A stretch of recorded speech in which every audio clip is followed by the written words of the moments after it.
Hello everyone and welcome to Call It Crits. Finally, I'm sorry that we are half an hour late. That's entirely my fault. I had some other stuff to deal with, and for once, it wasn't me doing like having sound problems because I had all that sorted beforehand today.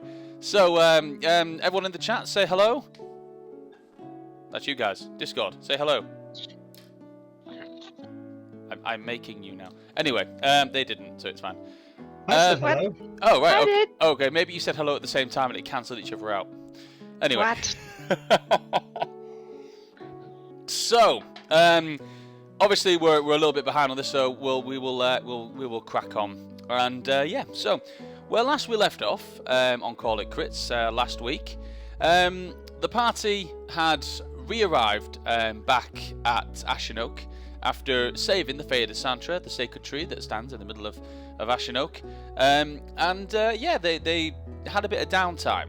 In this downtime, however, Grinks disappeared, and after bringing up the House Drakan, a powerful house within an ancient drow, or a dead drow civilization, to his mother, Vidiana, Raljin's mother, acted a little bit scared and thought that Grinks might actually be more of a threat than an ally.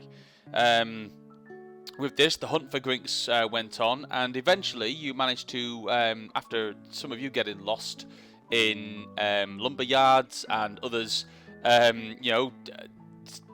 making a guy lose his crabs, and just causing all sorts of mayhem across all of Ashenoak, you eventually managed to lure Grinks into a trap, essentially. Not like a deadly trap, but a trap where he would reveal himself to Vidiana, who was laying in wait. Vidiana recognised Grinks as someone, or just recognised, didn't give much away at this point. But then, as they were having a private conversation in a book via writing, as Grinks does not speak sign language, you were happened upon by there was an invasion on the town, a desperate attempt to try and finish what they'd started by the lizard folk. Their plans were thwarted, and the communication that you were having with Vidiana came to a close. During that communication, the very last thing that she had written in the book was something along the lines of, "We've all missed you. We'd all be welcome to have you back. Myself, your mother, and and that's kind of where she got cut off in her writing before the loud, shrill scream. And that's what you read in your book, Grinks, as you picked it up to, you went back in to retrieve it from the library, or from the bookstore, the Bound to Be Good bookstore. So that's where we're going to sort of pick up. So Grinks, you're stood in the Bound to Be Good bookstore. You've just picked up the book. Raljin, I think you'll be probably entering as well, and everyone else is actually just outside. So Aelar, just to let you know, you are just outside on the street, just outside this bookstore as well, having almost murdered this crocodile creature, but unfortunately Yarn killed you, stole your kill with a magic missile. So you're all in the same vicinity. Vidiana has she's gone from the area now. She's said she's heading back to make sure that everything was back okay at the house. So she left in a bit of a hurry. So yeah, where would you like to go from here, guys? If Raljin's walking in, I'm gonna just stow the book in my coat and just pack away the ink and just look at how much of a mess my gear is at the moment. It's covered in blood, and yeah, it's been a big day. I need a drink. Are you okay? Peachy, kid. Just peachy. Stonking headache, and I haven't done any drinking to deserve it. Well, my mother seems to trust you, so I guess that means you're not here to assassinate us. Clearly.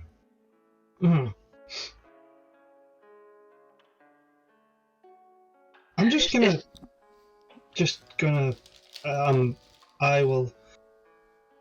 I'm going up to the house. It's the big one on the hill. You can find me there. I'm If gonna you go need- and find the second best inn, one that people haven't thrown piss all over. Okay. That was Aelar. Yeah. I'm telling Raljin that, just so that there isn't another manhunt. Okay. Yeah. Just bye. And I leave the shop thinking, Jesus. Well, not Jesus because he doesn't exist in this world. No. Well, there's a guy called Jesus. He just owns the pawn shop down the street. Yeah. All right. So I say to Jesus, I was like, I think he's gonna murder me. That was awkward. Grinks, just for your reference, the second best inn, there's three major ones in town, and the second best one would be the Whispered Rest. I'll just say to Sal, I'm heading to the Whispered Rest. I'm gonna stop by a clothes shop on the way. If you want to catch up, I'll be there. Okay, so the letter don't It's need not to deliver it needed, anymore. No, I'll sorry. just keep it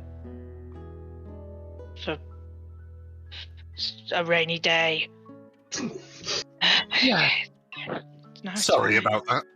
No, it's just, just wanted to be useful. So. You were very useful, and I will say to the innkeeper that there's a room there for you as well if you don't want to stay in the house. No, maybe. I wouldn't mind getting some things while we're here. Actually, the magic shop. Are there any other magic shops? Because that magic shop owner, I believe, dobbed you in, and I don't trust him. We could always go and say hi. Yes, let's do that. I'm gonna forgo the new clothes. I'm gonna go bloody tattered, cranky because I've got a stonking migraine with Sal. Oh no. Okay. So, the Dizzy Sphere isn't too far from where you are. It's just down the street on the left. So you and Sal, I'll come back to Aelar shortly. But yeah, you and Sal, you head down towards the Dizzy Sphere, and you notice that the shop is open again. It's I can't really remember what time it is now during the day. We're still probably late morning, early afternoon, so it's not too bad. So yeah, you walk in, and Azak is still in there. He eyeballs you as soon as you walk in. He goes, "Aha! I'm gonna look at him, touch the hat of disguise, and turn back into the fisherman and glare at him. Ah." He kind of backs up and says, "Don't you come any closer. You stay there. I know what you are. I saw your transaction. I can have the guards here, and in lickety-split I can." So what kind of discounts do you have for the ones who've just saved the village from the dragon lizard people? After a very awkward conversation with Vidiana, of you shit staring.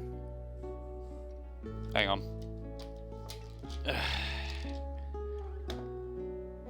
He looks at you questioningly and kind of.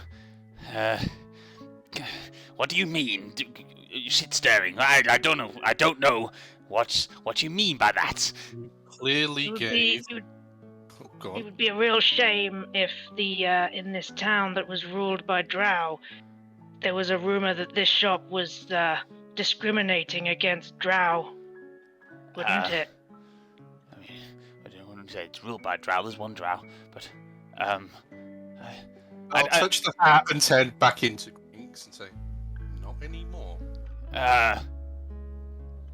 it is all a misunderstanding, of course.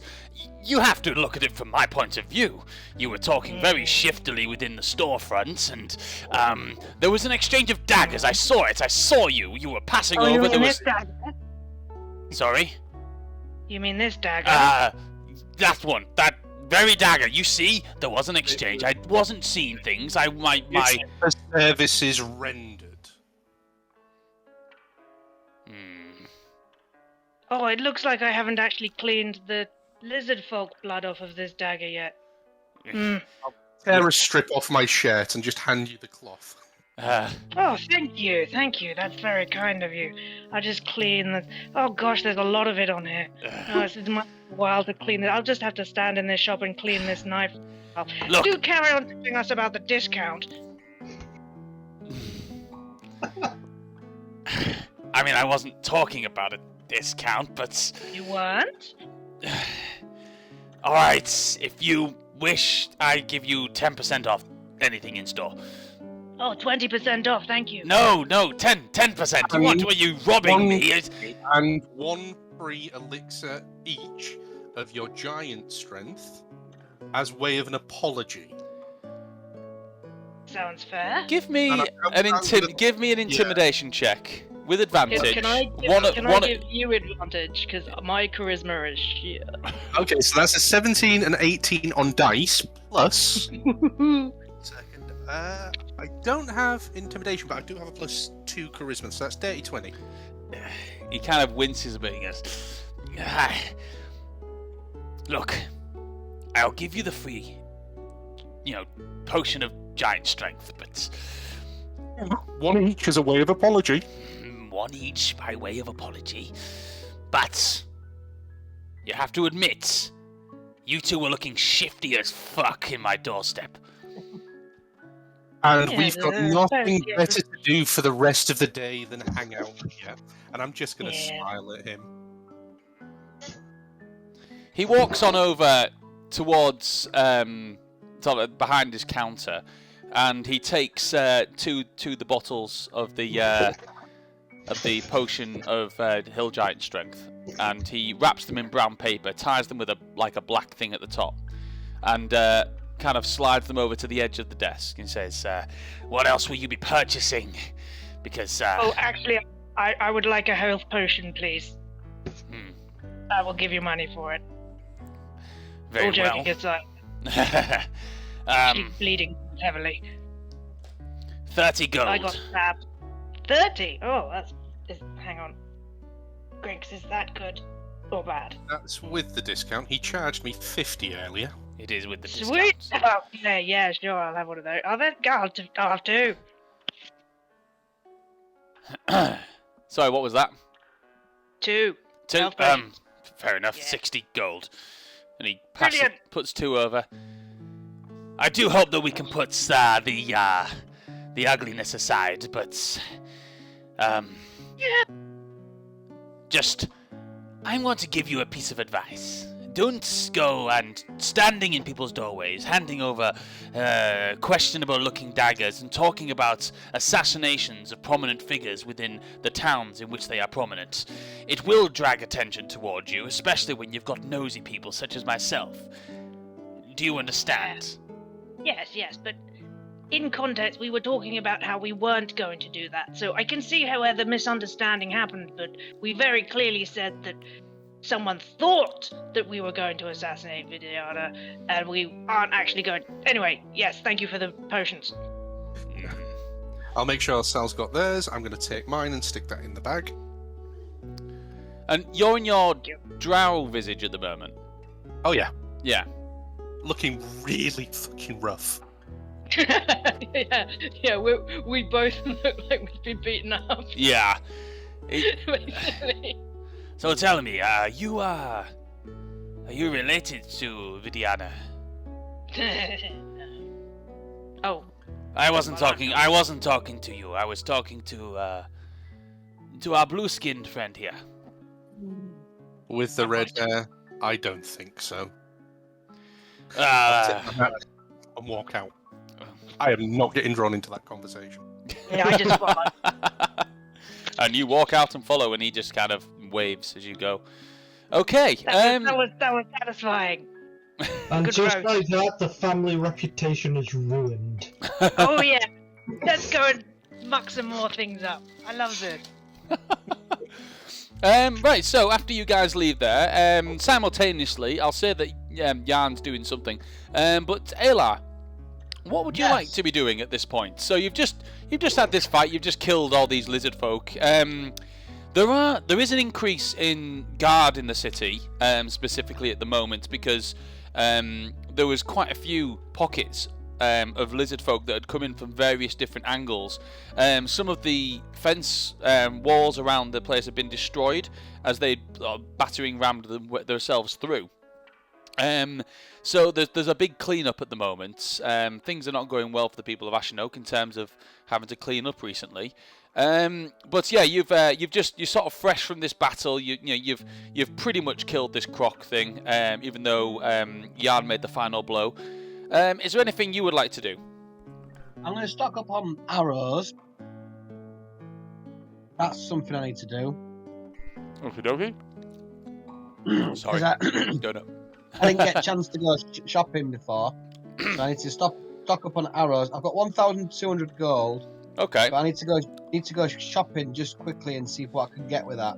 So you've got a couple of options. You can visit the blacksmith, mineral minded, which is you've not actually been there before, but you could visit the blacksmith, or you could go and visit Coda. Who is a figure that you've known before. He's the town Fletcher, who actually the Bowen Fletcher. He's also Raljin's archery trainer. You've met him before. He's the one that gifted you the Whitewood bow. That's correct. Yeah. So your choices are: you can go to the blacksmith and you can get some arrows made, or you can go and visit Coda. I'll visit Coda. Okay. So, after a little bit of asking around, you eventually get told where Coda lives. It's, in fact, let me pull up a map. So, if you're on the stream, you can see it. If you're not on the stream, you can't see it. But Coda is up in this corner here. So, hang on. There we are. We'll need a token, Phil. Oh yeah, you'll need the token. Where's my marker? There it is. Boom. So, if I can move my marker, I think it's underneath my map. No, there it is. There we go. So, Coda's house is this one here. It's this kind of area. Where's the map? It's on the stream. So if you go onto maps on the Discord, and if you find Ashenok.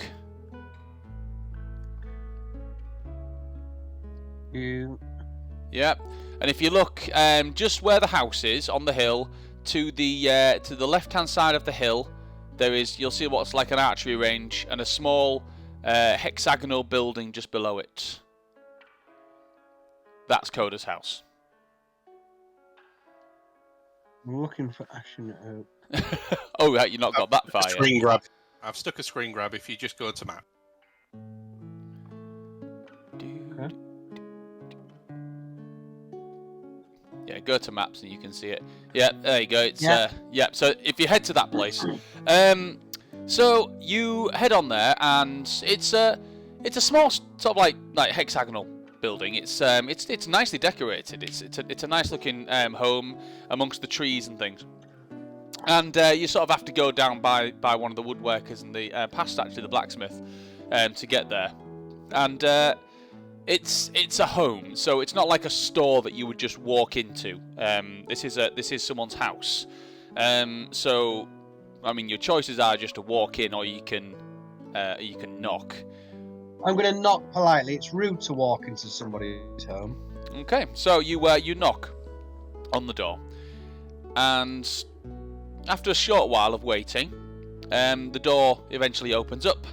And you see the visage of you see Coda there standing in front of you. Is wearing sort of like a gi kind of robe. It's not wearing, obviously. It's almost like it's almost in loungewear essentially. And he's just sort of got a cup of tea in his hand. Says, "Ah, Aelar. I wasn't expecting you. Is there something you needed?" Greetings. I've just been elbow deep in battling a giant crocodile, and I'm running low on arrows. And I just thought I might pay you a visit and see if I could purchase some from you. I mean, I can do better than purchase. I can gift you if you wish. You're, friend of the family. It's the least I could do. Why don't you come on in? I'll make you some tea. Excellent. Thank you very much. No problem. I'm just sort of. I just had myself a bit of a bath. Actually, I'd just been out slaying some lizard folk, and it got a little bit messy. I can see. Yeah. And he kind of looks at you and goes, "I can see you probably got caught up in it as well, and you probably have a little bit of viscerals all over you as well." Well, I just sort of like wipe my brow, and as I do, flick off some crocodile blood or whatever it was. just not on the upholstery. He grabs a cloth which is on like a worktop side. And he throws it towards you like a leather cloth. He says, "Just wipe yourself down with that. The sink's just down there. Just if you need to. Kettle's just boiled, so I can pour you a fresh cup if you wish. Do you take green, elven?" Yes, please. Thank you very much. Okay. That was green or elven. Elven, please. Elven tea. Very well. He gets some leaves and starts doing the straining. Says, so, I mean, not that I'm not happy to see you, but what made you come over to see me rather than just go visit the blacksmith? Well, I just thought we could have a chat about how I can best use this bow you so generously gave me. Any tips on how to handle it properly and how to get the best out of its action? I mean, any good archer can probably bring the best. Well, actually, not just any archer can bring out the best in a whitewood bow. It does take something special, but what it comes to is getting used to your bow.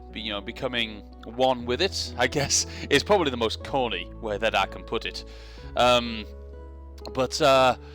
No, if you keep using it and getting used to it and becoming very familiar with it, it's probably the best way that I could say it. It has a very distinct balance to them, and I don't know if I've mentioned this before, but whitewood bows have the potential to unlock magical abilities, or at least store magical abilities, which I myself can imbue within the bow themselves, but you're not quite ready for that. So if I practice and become comfortable with this bow and really get used to it, would that be something that we could potentially look at in the future? Do you want to show me how good you are with it? Yeah, I'll have a go. Okay. Bring your tea. And he kind of places it on the side and says, I'll be a moment. And he disappears, and there's like a spiral staircase that leads up to a second floor, and he kind of disappears upstairs for a moment. And after about two or 3 minutes, he comes back down. He's wearing similar, like the same clothes, but on his arm he's got his archer's braces, and he's got a quiver on his back, and a whitewood bow, very ornately decorated with sort of like silver, almost like a silver decoration that kind of wraps around it.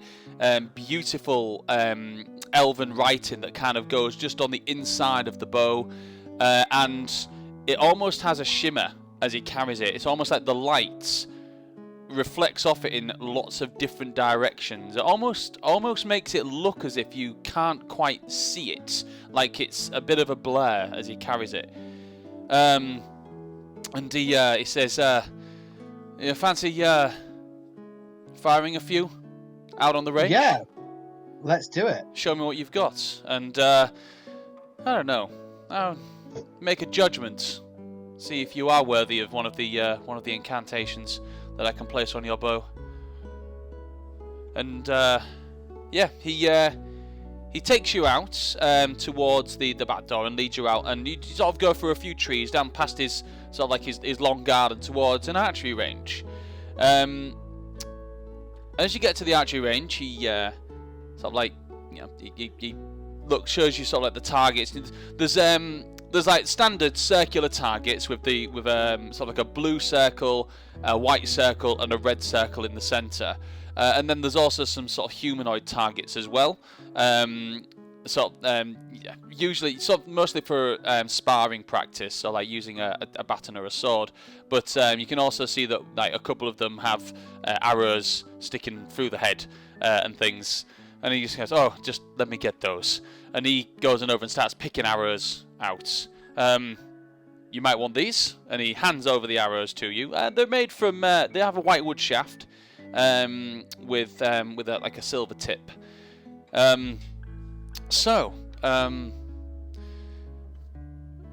First challenge, I guess, would be to hit the target.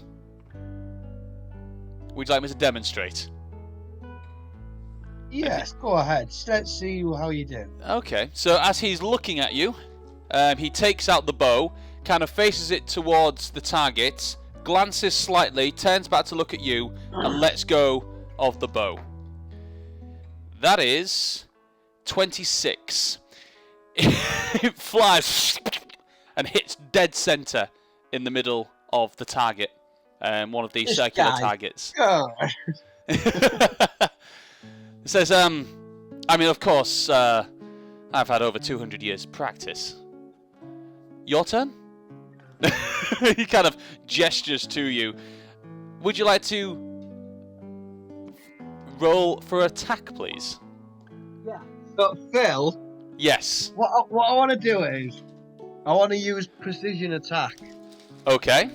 which I can roll a d6. When you make a weapon attack roll, oh no, it says about against a creature, and this isn't a creature, so I can't do that. Oh, ball. Is Sneaky plans. Is it something that ups your accuracy? Yeah. Then I'll allow it. Okay. So I'm gonna. Because use that. it would be, you would use it in a scenario where you are attacking a creature, so it's fine.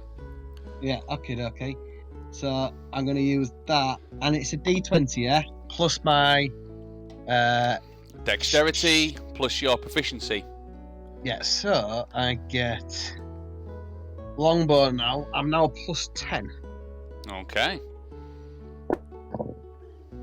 It's right. 19 on dice plus a 5 is 24. Plus a 10 is 34. What? Oh wow, he Robin Hoods that shit. Oh yes, you do. That's the greatest accuracy roll I've ever had. So as you as you do this, you pull your bow back, and you fire it, and it goes, and it looks like it's about to go off target. You see a little smirk on Coda, and the wind kind of, and it swerves around, and then pierces through the center of his arrow, and splits it. Obviously not a white wood shafted arrow that he fired. Yours was. It splits it right down the center, and he looks at you. And it's like, impressive. Very impressive. Can you do that again? We don't want to spend all our time out here firing arrows. Let's talk about, how about some more tea and a chat about how we can improve this bow? No. I want to see you do that again. And he says, okay. This one, and he turns and he says, 3 arrows, the dummy. And he takes 3 arrows in his hand, pulls them back, and fires them all almost like really quickly. They all fly towards the dummy. First one is a hit, but not as good as the last one. Second one is a hit, but still not as good as his first one. And next one is a 29. So they kind of hit. They all hit in the head of this dummy. One hits, and the second one, the third one goes through the dummy and out the other side and kind of bursts the sandbag of the head and kind of flies off towards the back of the archery area. It says, "That one, your turn." Now, you only have 2 attacks, so you can do 2 arrows, not 3. He has 3 attacks because he's badass. So you can choose to do it, but you do have, if you wish. What about action surge? You do have action surge, which can allow you to do 3. Okay, it's like a pissing competition now, isn't it? Yeah. It's like you're all in. Action surge. I believe action surge will allow you to make 4 attacks, won't it?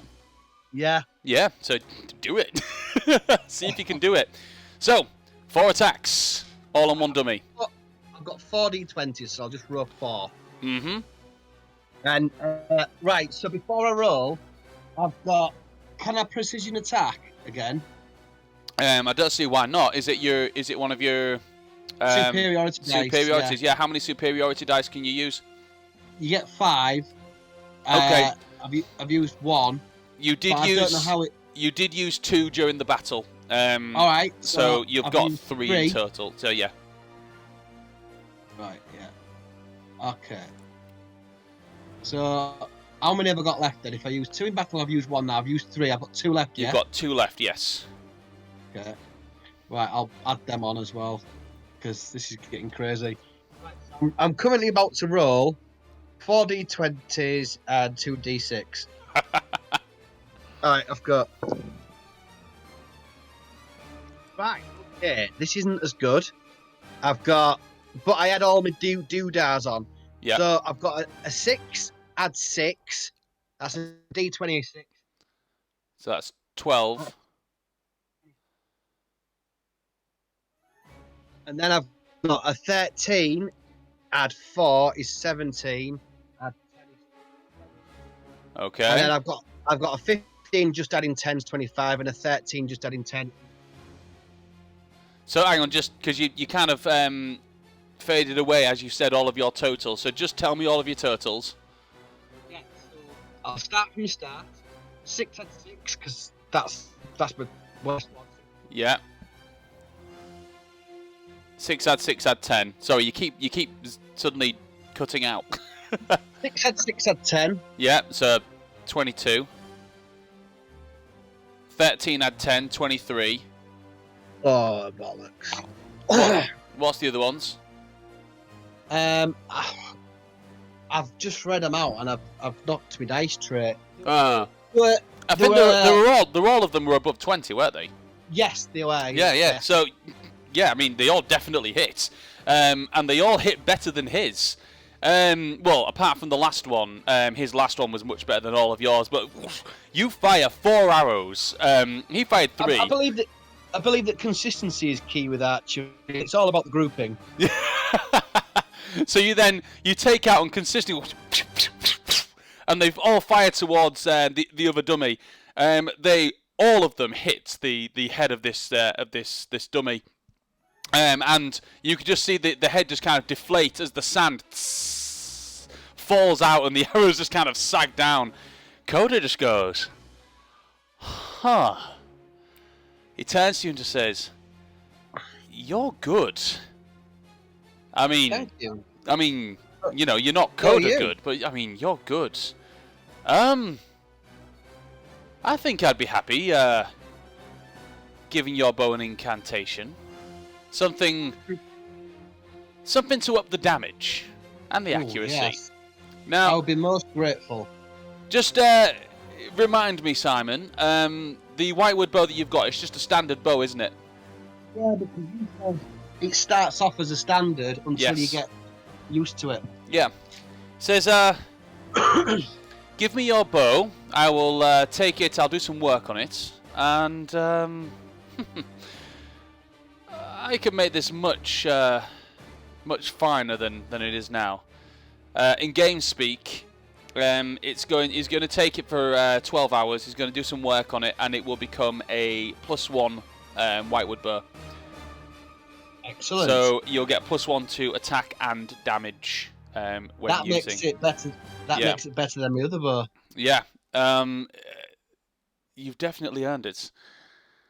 I mean, don't tell Raljin this, but you do have a natural talent that it did take a while for me to teach Raljin. But I imagine that you've probably That is had quite. lies. That is slander and lies. I imagine you've probably had quite some time with an ordinary bow. Yeah, I've got this. You do keep cutting But out, Sam. I'll show you my bow. Yeah, This is the bow I've got here. Yeah, sorry about that. This is Sorry. the bow I have. Yeah. Yeah. It's been with me quite some time, but it's obviously not as elegant, as beautiful, and as sort of as good as the whitewood bow you've very generously given to me. Well, I reckon you could definitely keep Raljin on his toes. Anyway, I'm very impressed, Aelar. Thank you. I won't say anything to Raljin. I wouldn't want to put his nose out of joint. No, don't get me wrong. Raljin is a very, very talented archer. He's one of my best students. In fact, he is my best student. Taught him everything that I've known, and I hope to teach him more in the future. And make him even better than he already is. However, it does make me good. It does make me feel good to know that he's got someone very capable as yourself alongside him that can also, help each other, I guess, with this. Just look after the bow. I mean, obviously I'm going to take it for now, but, look after it. Don't let it... I will. I'll treasure it. Good. Right. He takes the bow and he says, give me 12 hours. I mean, I'll have it done fast. I've just got other commitments I need to sort out. Oh, of course, drinking tea as well. He places the bow sort of like over his shoulder and says, I'll get to work on it soon. Thank you very much. You're very welcome. And Aelar, that was very impressive. Well done. Thank you. And I will see you later. See you later. Oh, and don't forget that quiver down there. And he just points to a quiver of arrows just leaning up. There's several quivers. He says, just take what you want from there. Any arrows you need. Thank you. Is it all right if I update my thing back up to? Is it 60? Yeah. You can.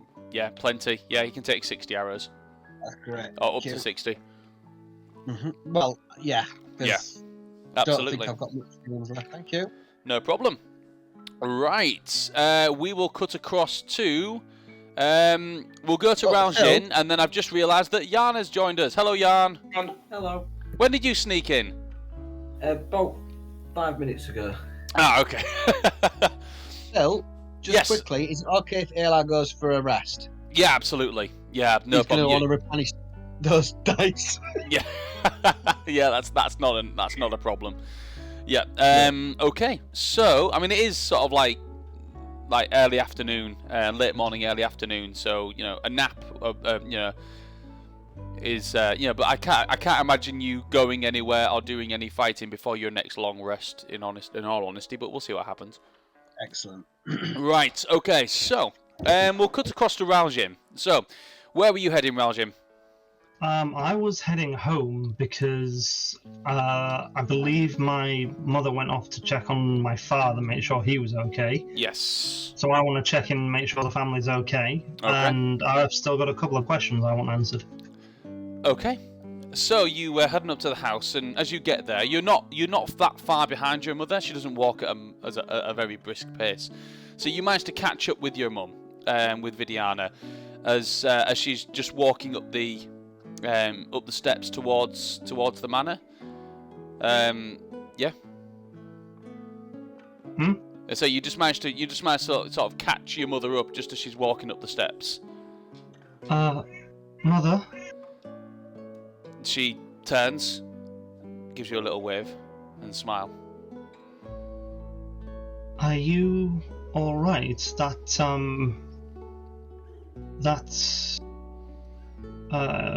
meeting with Grinks seemed to have upset you.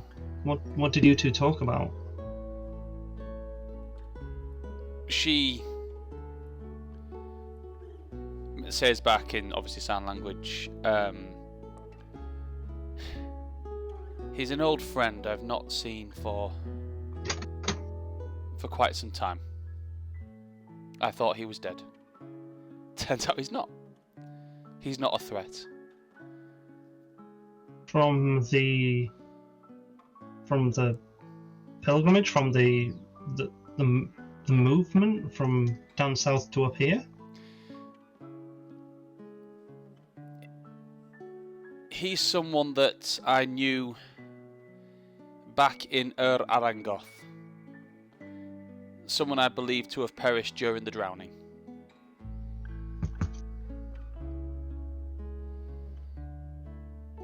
Okay. What is it? Is he from one of the houses? Is he a friend who? She smiles. Friend, yes. From a house that was once powerful, no longer is. House Tassoon, you probably wouldn't have heard of it. Okay, I am inciting that. Okay. Because Raljin studied his history very closely. Mummy would never lie to you, Raljin.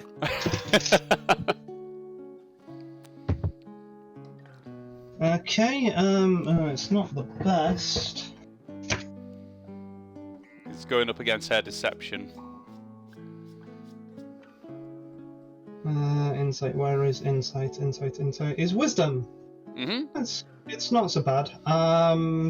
It's 15. Okay. She's hard to read.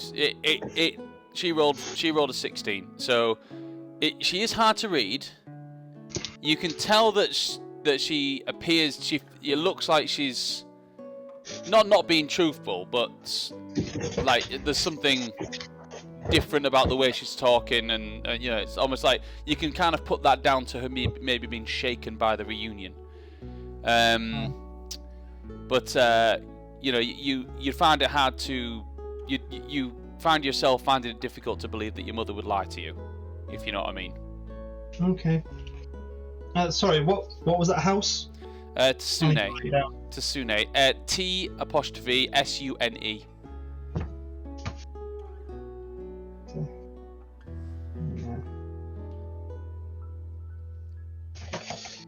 Okay, so everything's okay. She smiles. Everything's fine. And you'll still be heading to Neloon this afternoon? Yes. There's definitely some things I need to talk to them about. And I was supposed to be going anyway, they'll worry. Although I am starting to think maybe I should take the teleportation circle rather than travelling, but I'll see how I feel. Those things always make me feel sick. Okay, well...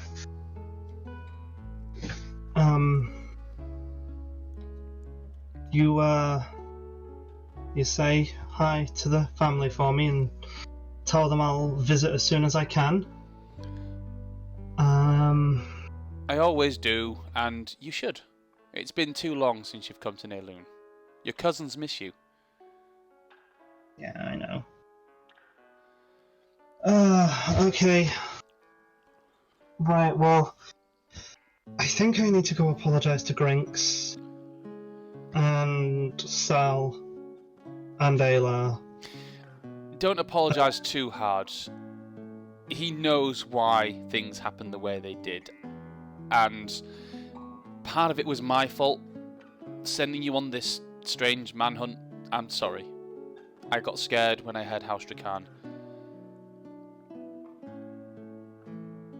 But, and I should also probably check in on Jan. He doesn't say much, but I think he wanted to do something while we were in the area, so while we're here we may as well look into that. I think the last time I saw him, he was just outside the bookstore. I don't know if he's going to still be there. Okay, well, I'll come and find you before you go.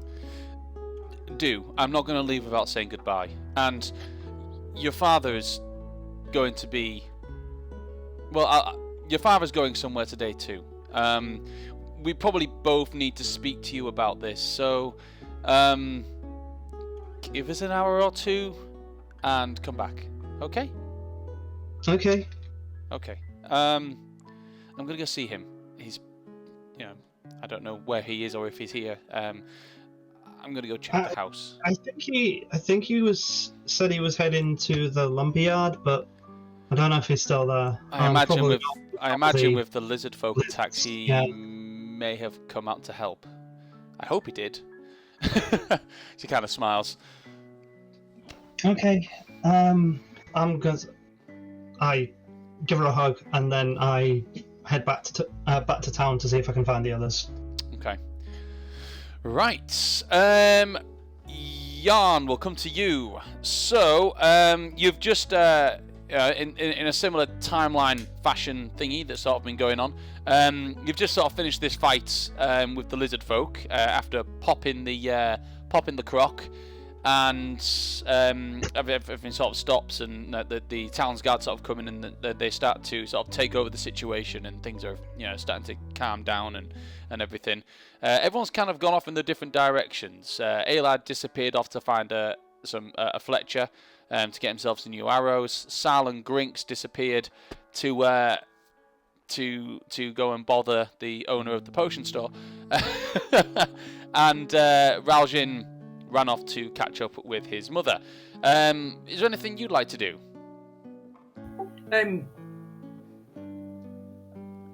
Yes. Did you say there was a bookshop? Yeah, you're right outside it. It's called Bound to Be Good.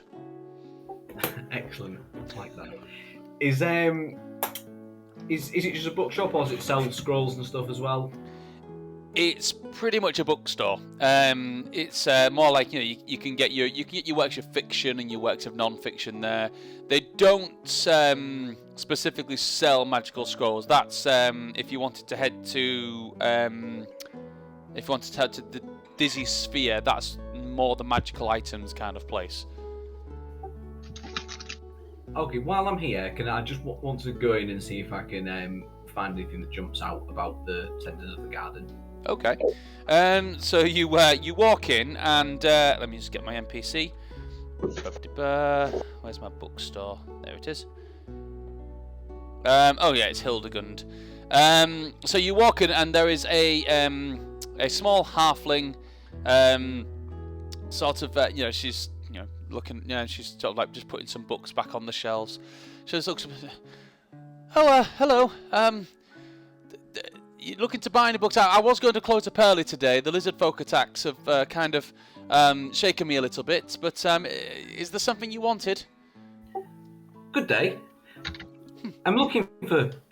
How long have you got? Are you in a rush to close? I mean, if you're a paying customer, I am absolutely no rush to close. And she kind of looks and smiles and turns on the merchant attitude. She says, "What are you looking for?" Delightful. Can you point me in the direction of your history books, please? Ah, history. Of course.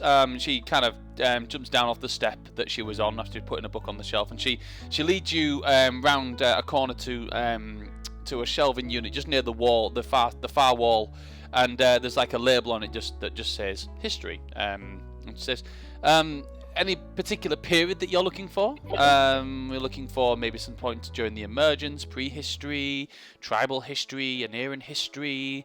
What specifics are you looking for? Let's start with the oldest that you've got. The oldest? She goes onto her iPad and looks. 1 second.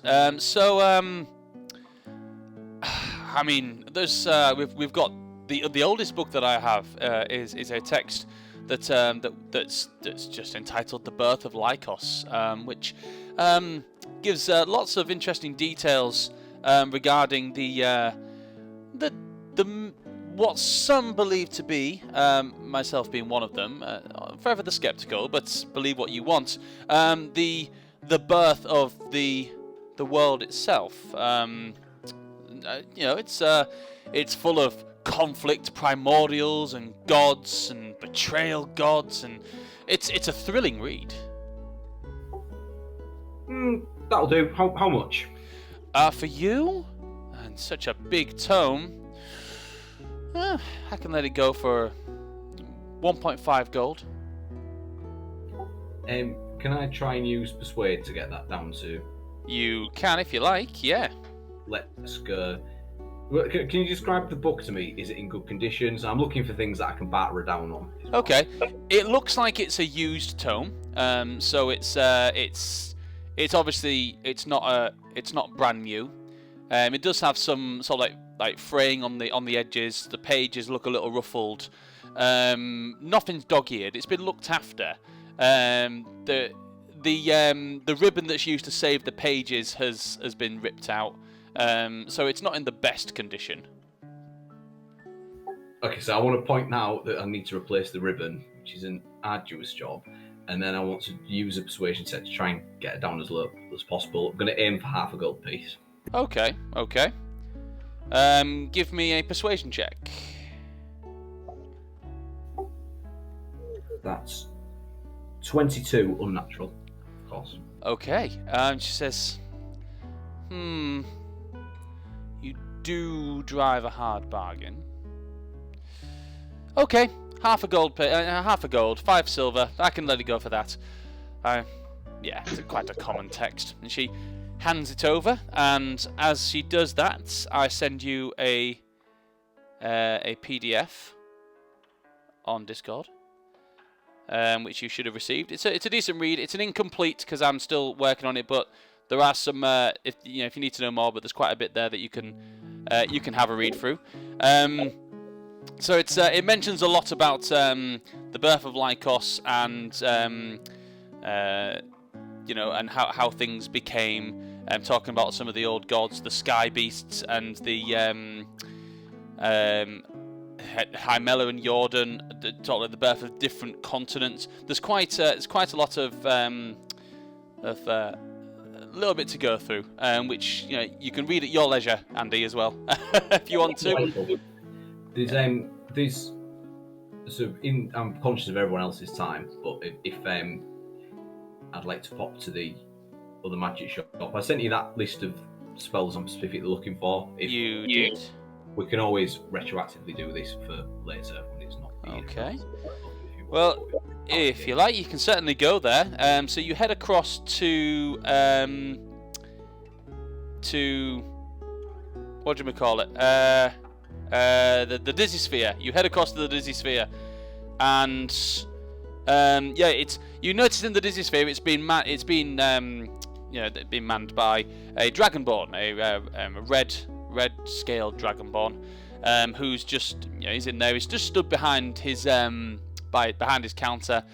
He's putting some potions on the shelves, just behind his counter, like in like a glass frame. You can see him putting these potions, yellow bottled potions. And as you sort of going, you do notice there's like a promotion for potions of hill giant strength. Buy 2 get 1 free. And it's kind of like in your face as it comes in. It's probably you can tell it's one of his best sellers. And he sees you walk in. He's like, hello. How may I help you? Hello. I'm looking for some certain scrolls. If you have any available, do you have a list? I have scrolls that could do you some good. If you wish. What exactly are you looking for?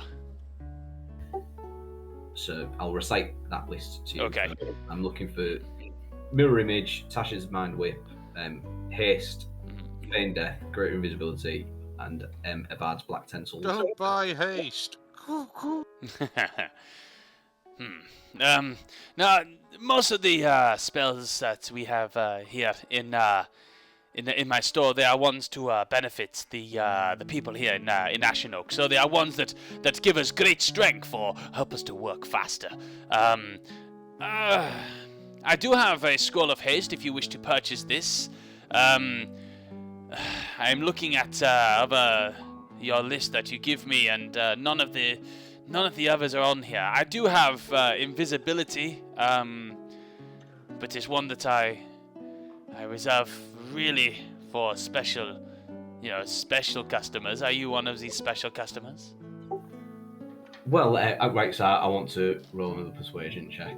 So, yes, I'm a very important customer, and I've got a calling. I'm about to embark on a great expedition, and I really need this spell.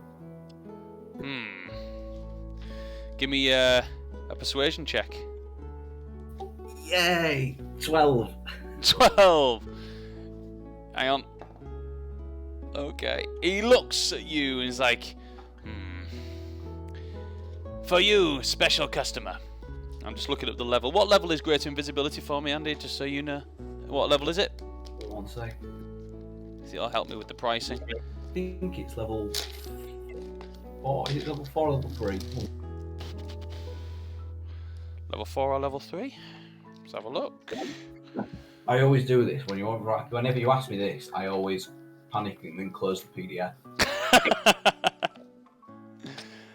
Sorry, I should always have my my book open to like the right page for spells and how much are.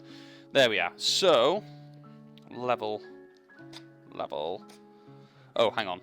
I should be going to spell scroll, not there. Right. Okay. S comes before T.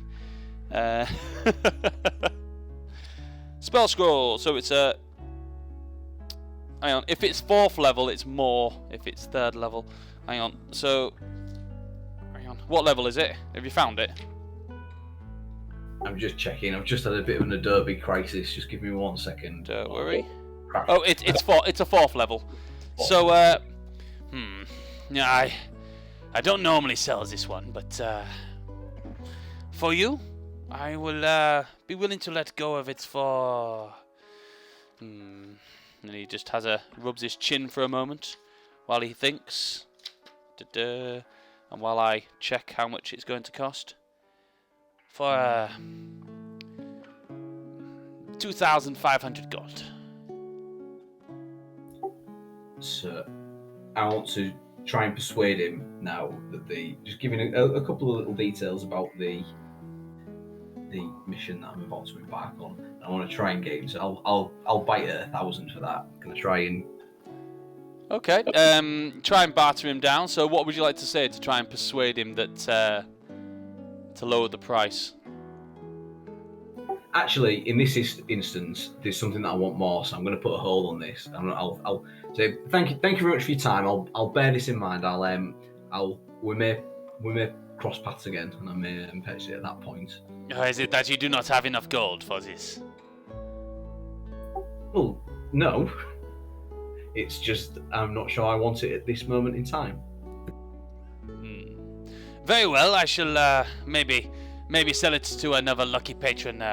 I saw there was a gentleman that came in early on today. He was very keen on purchasing this particular item, so I shall maybe he will come back for it. Yes, hopefully he will. Very well then. I shall hopefully see you around. Is there anything else that you needed that you wanted to purchase before leaving the establishment? No, that's everything for now. Thank you. Very well. It's thank you for coming down to the Dizzy Sphere. We hope to see you again. Thank you. Goodbye. Okay. And you leave. Right. So with that, what we'll do is we're going to go to break. We'll have a 10-minute break. And we'll come back and hopefully you guys will get together. Are you all planning on going to a specific place at this point? Is there a place that you might meet in the middle? Because you're all kind of in town at the moment. Is there a meeting place that you're planning on going to? Well, Grinks said he was planning to find a bar, so I'm going to go to the second finest bar, as he said. Okay. The only thing I'm going to do on the way is I want to see if I can find a tailor shop and get a new shirt and trousers. I'll say that you can do that during the interim. Okay. Just knock off 5 gold and you're done. Okay, and in that case, then can I knock off 10 gold and pick up a second set for Sal? to match Sal's measurement. If you wish. Oh. Absolutely. Right. Oh, you don't need to do that. Look, and Sal points at their armor, and the armor changes into nice clothes. Oh, in that case, I won't do that then. Thanks, no? Yeah. Ah. They're Okay. always wearing armor. We will. So we will pick up. We'll pick this up in 10 minutes, and we'll meet up at the Whispered Rest, and we'll have everyone gather at the Whispered Rest if that's okay with everybody. Yes. Okie dokie. Right. We'll see you guys in 10 minutes. TP and hopefully no okay. All right. Yeah. And for people watching the stream, we'll see you in 10.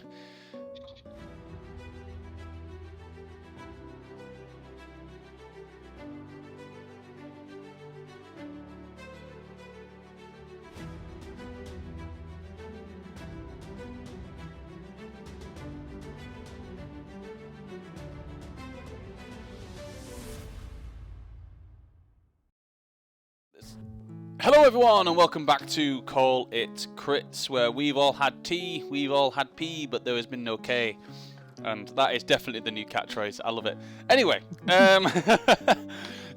so we're going to jump back in to the game, where the guys have just done a bit downtime, where they've just finished fighting off some lizard folk, and they are heading in sort of different directions to do certain things, and now going to sort of converge together at the tavern known as the Whispered Rest.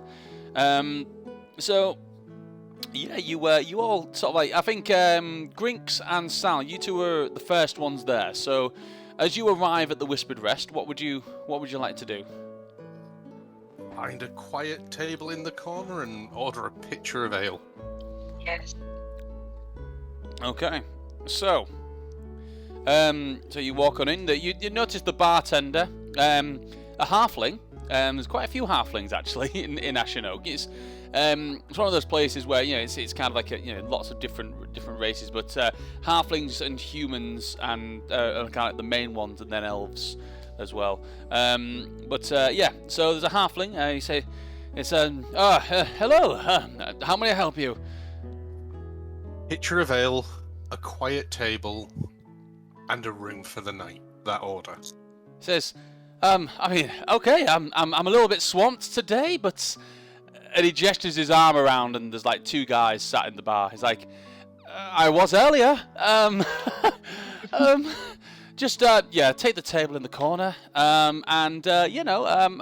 What type of ale would you like? We got one of our sister taverns, brought in an ale that they've been trying out. They call it the Triple Giant Slayer. It seems to be doing the rounds at the moment. My head can't take that just now. Oh, okay. We have one that's basically water with flavour. You want that? Have you got a middle ground? I got a middle ground. Yeah, I'll tell you what. I'll give you the middle ground. You can have the middle ground. Just head on over, sit down. I'll bring it over to you. I would like to try this delicacy of yours. This three giants of thing. the Triple Giant Slayer. It's a dark stout. It's actually pretty nice. I don't know what that means. It's relatively new to the it was brewed down in the Hollow Tree Inn. It was named after a hero that had come through town. Is it just bringing this to the table, or do I have to wait for this? I can bring this to the table if you want. Thank you. I go to the table. Okay. The barmaid kind of looks at Pippin, and it just goes, They didn't want to hear the tale. He just kind of goes and starts like getting pictures ready. You guys go and sit down on the table, and just shortly after, and just before your picture comes, I believe it probably end up being Aelar that would be the next to arrive. And so Aelar, you walk into the Whispered Rest. Yeah. And you notice that it's relatively quiet. There's two patrons who are just sort of sat at a table together, just having a drink and a chat. And then you notice over in the far corner your two comrades who are just walking over to sit down after ordering their drinks. I'm going to shout, I'm looking for an elf who's a fisherman. Actually, only joking. That was the other day. Pint of Giant Slayer, please. Very well. people are starting to know that we have it. Excellent. And he kind of tosses over and starts pouring you a I pint. know the person who that beer was named after. You've met the great hero. No, I've fought alongside the great hero many a time. Oh, and what's he like? I mean, He was a great hero. was he as strong as they say he is? Oh, he was extremely strong. He would like to think he was also as diplomatic and as cunning as intelligent and as, pious. But however, he was just as strong. Is it true? Is it true that he actually took down 3 giants single-handedly with one hand tied behind his back and one leg in a brace? Oh, that story. I think I was on a rest during that adventure, so I couldn't possibly say it's not true. However, I don't think I was there for that one. So it could have very well happened exactly the way that I heard it. It could have, yes. Wow. However, I have seen him fight some remarkably big, scary, and hairy things, and he always came off better. Well, seeing as you fought alongside this great hero, this one is half price, and he puts it down. I'm just going to bring out the shield. I'm going to show the shield with all the carvings of all the different monsters and things that are on there. And I'm going to say, these are all the things he and I fought together. There was more than 2 of us. There were more of us. And these are all the heroic and scary things. You see that there? That's a death dog. That's a giant man-eating plant. That's a big dragon thing. So, yes, these are all things we fought together. Wow. It's very impressive. Still half price though. I'm just gonna half price is fine. I'm not gonna hag on. I'm just gonna yep, there you are. Five copper. Yeah. Absolutely. Yeah, give him 5 copper. He's like, thank you very much. And very good. Leela, are you okay to take these 2 pictures over to the 2 in the corner, please? Leela just kind of comes on over. Human, female, just kind of comes on and says, "I thought you said you were going to take him over." It's like, no, just please. I'm serving this gentleman here. Says, oh right. She kind of picks up the 2 pictures and starts walking over to Grinks and Sal over in the corner. Are you doing the same, Aelar? Are you going to stick around and talk to Pippin? I might talk to Pippin for if he's interested in any of our stories. I'll have a chat with Pippin. Yeah, as soon as you hand him over the 5 copper, he says, "So, how did you kill the deaf dog?" And he starts cleaning his mug. Snuck up behind him, couldn't hear a thing. He kind of looks at you, kind of with a stare. Oh, I just got it. That's okay. It's pretty funny. Oh, I just got it. As Aelar's speaking to Pippin at the bar, I'm going to say probably Jan will probably roll up next. So Jan, you've heard that everyone was meeting up at the Whispered Rest. So you head on in. So open the door and looking in, and can I see everyone? Is everyone there? Yeah, you see there's 2 patrons who are just having a chat. There's Aelar, who's at the bar, pointing to his shield, at the different pictures on his shield, and talking to the halfling bartender.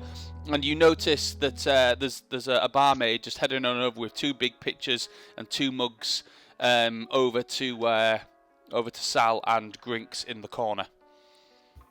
Excellent. Is Raljin here as well? Raljin's not arrived yet. No, he's not arrived yet. Okay, I'll wait for him. I'll just go. I'm not interested in a drink at this point, so I'll just go and sit down with everybody. Okay. Phil, Yes. Aelar's now showing his tattoo, and he's saying, "This is my membership to the one and only Slaughtergoths," and he was the leader of the Slaughtergoths.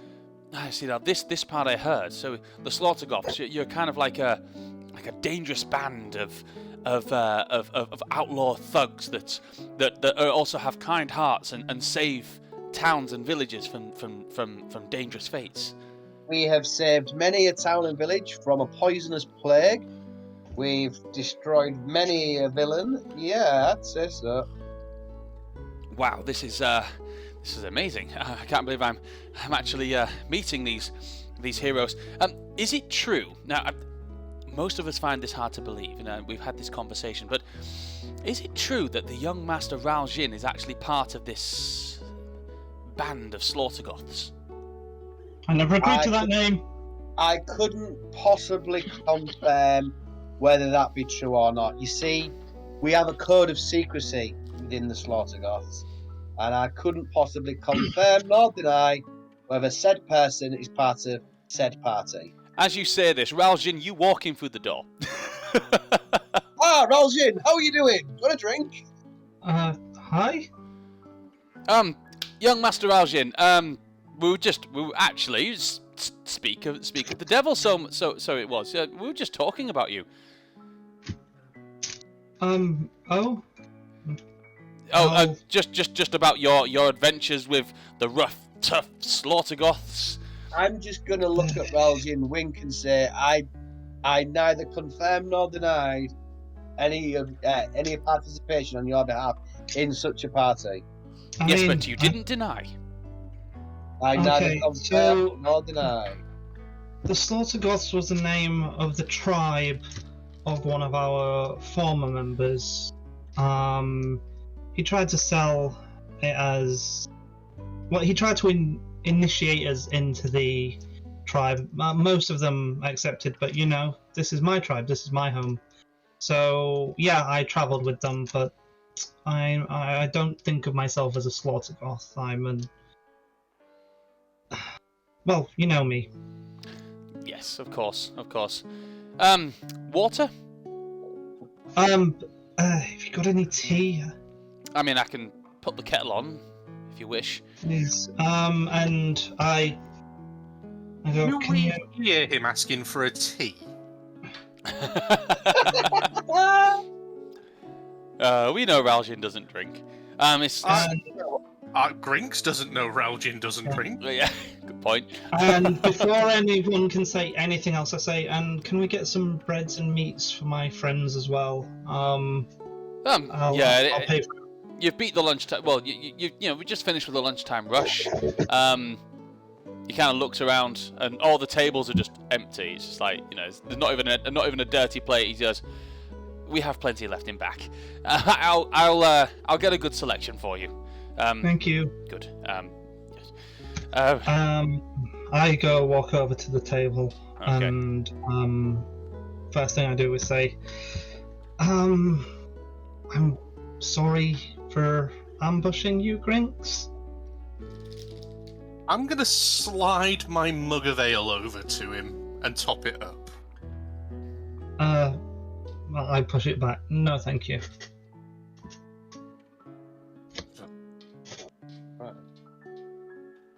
Well, it's all sorted now. So you were on the migration with my mother and my family. I'm gonna be instantly wary. You will pick up that I didn't refer to you as family, just that you were with my family. Yeah, I moved about a bit. It was a interesting time to be alive. What is this migration? Oh, the Arties aren't local to the north. We actually migrated from the south. It's quite a long story, but it all ties back into our worship of Aelar. She's the one who led us here. From where? Oh no, you're gonna make me look at my notes. Can't remember. Would you like me to tell you? Is it Krinkath? Quindak. Krindak, yes. From Quindak. Have I heard? I'm assuming I've heard of Quindak. You give me a history check. Well, this wasn't in my timeline. Well, No, look, it I've got one of those fuck yeah dice, and it says fuck. So 1. Oh really? Oh dear. No, you haven't. I know nothing. You know nothing. You've never heard of Krindak, Mm. ever. You know, it sounds made up to you. Yes. Okay. So he's lying to me. What? I see. Well, my mother said you were a close friend of hers once. So I'm sorry, and I hope you'll stick around, even if. I mean, I'm going to be heading out somewhere, I think, but you're both welcome to come with us.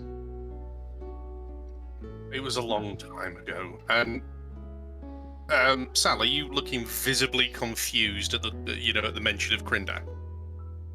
I guess I don't think I'm visibly looking confused because I mean, unless you want to do an insight check.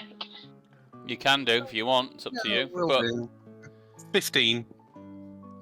when Raljin says, Yeah, visibly confused. yeah, at the mention of Krindak, you notice Sal kind of like, do I know that place? You know, that kind of thing. So Krindak is south of the desert, Drow City. Near Damask. We're further south than Damask, isn't it? Yes, way further south. Yeah. So yeah, past the mountains, past the desert. Huh. For reference, hang on. World map. If you're on are you on the stream? Hang on. Let me. Where is it? Okay. Yes. So for reference, yeah, there is a map.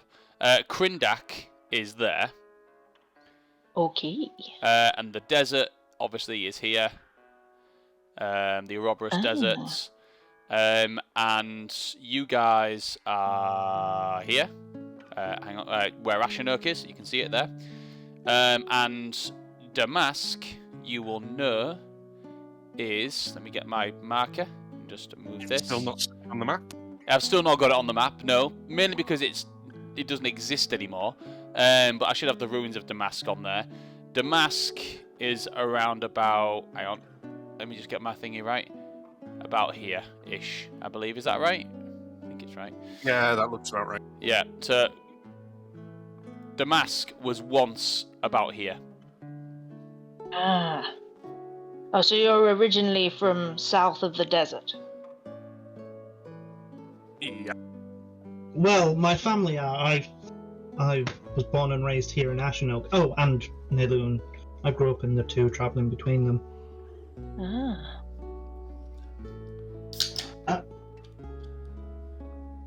Family of quirky outcasts and adventurers. One of my cousins actually voluntarily goes out into the Underdark to catalogue the flora and fauna down there. She's a bit adventurous. Oh. More So- trouble than it's worth. Going into the Underdark.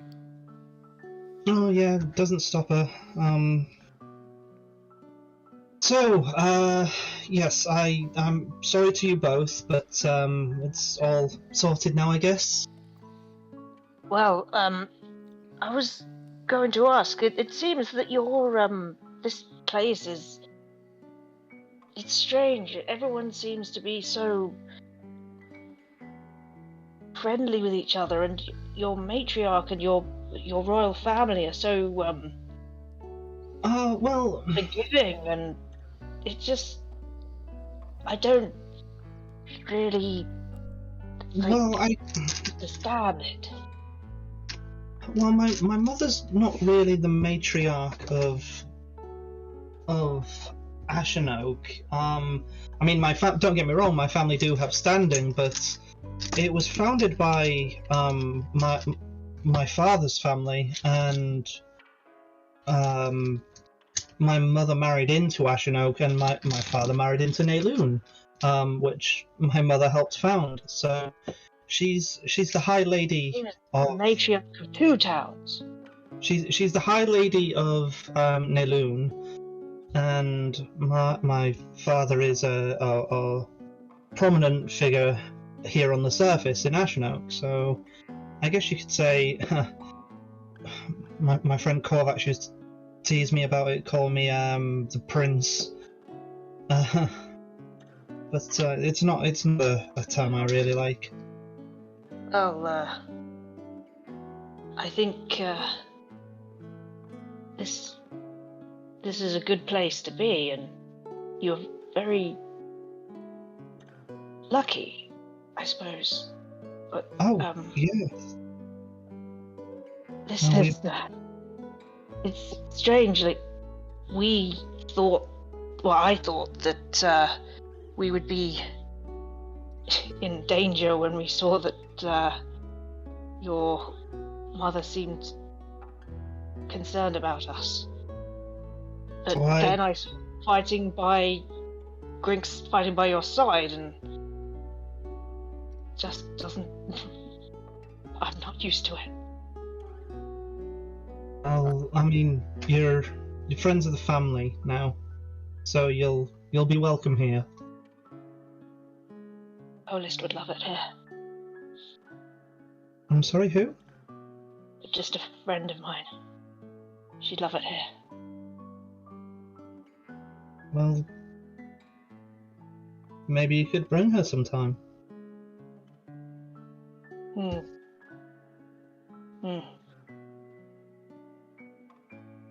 So, what do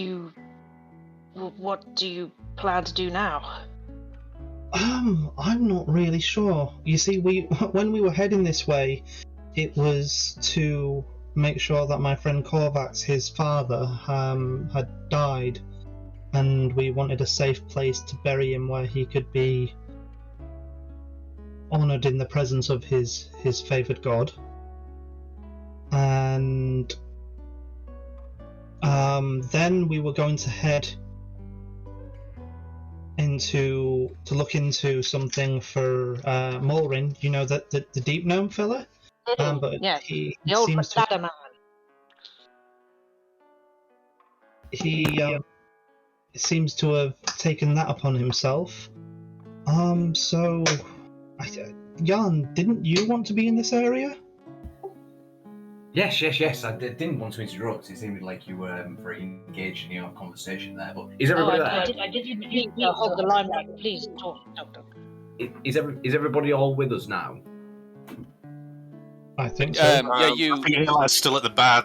Yeah, Yeah, you look over to the bar yeah. and Aelar's got his shield now on the bar and he's pointing to the bartender Pippin's just kind of like, and it says to you, Aelar, and says, what's this one? It's I can't quite make out the picture.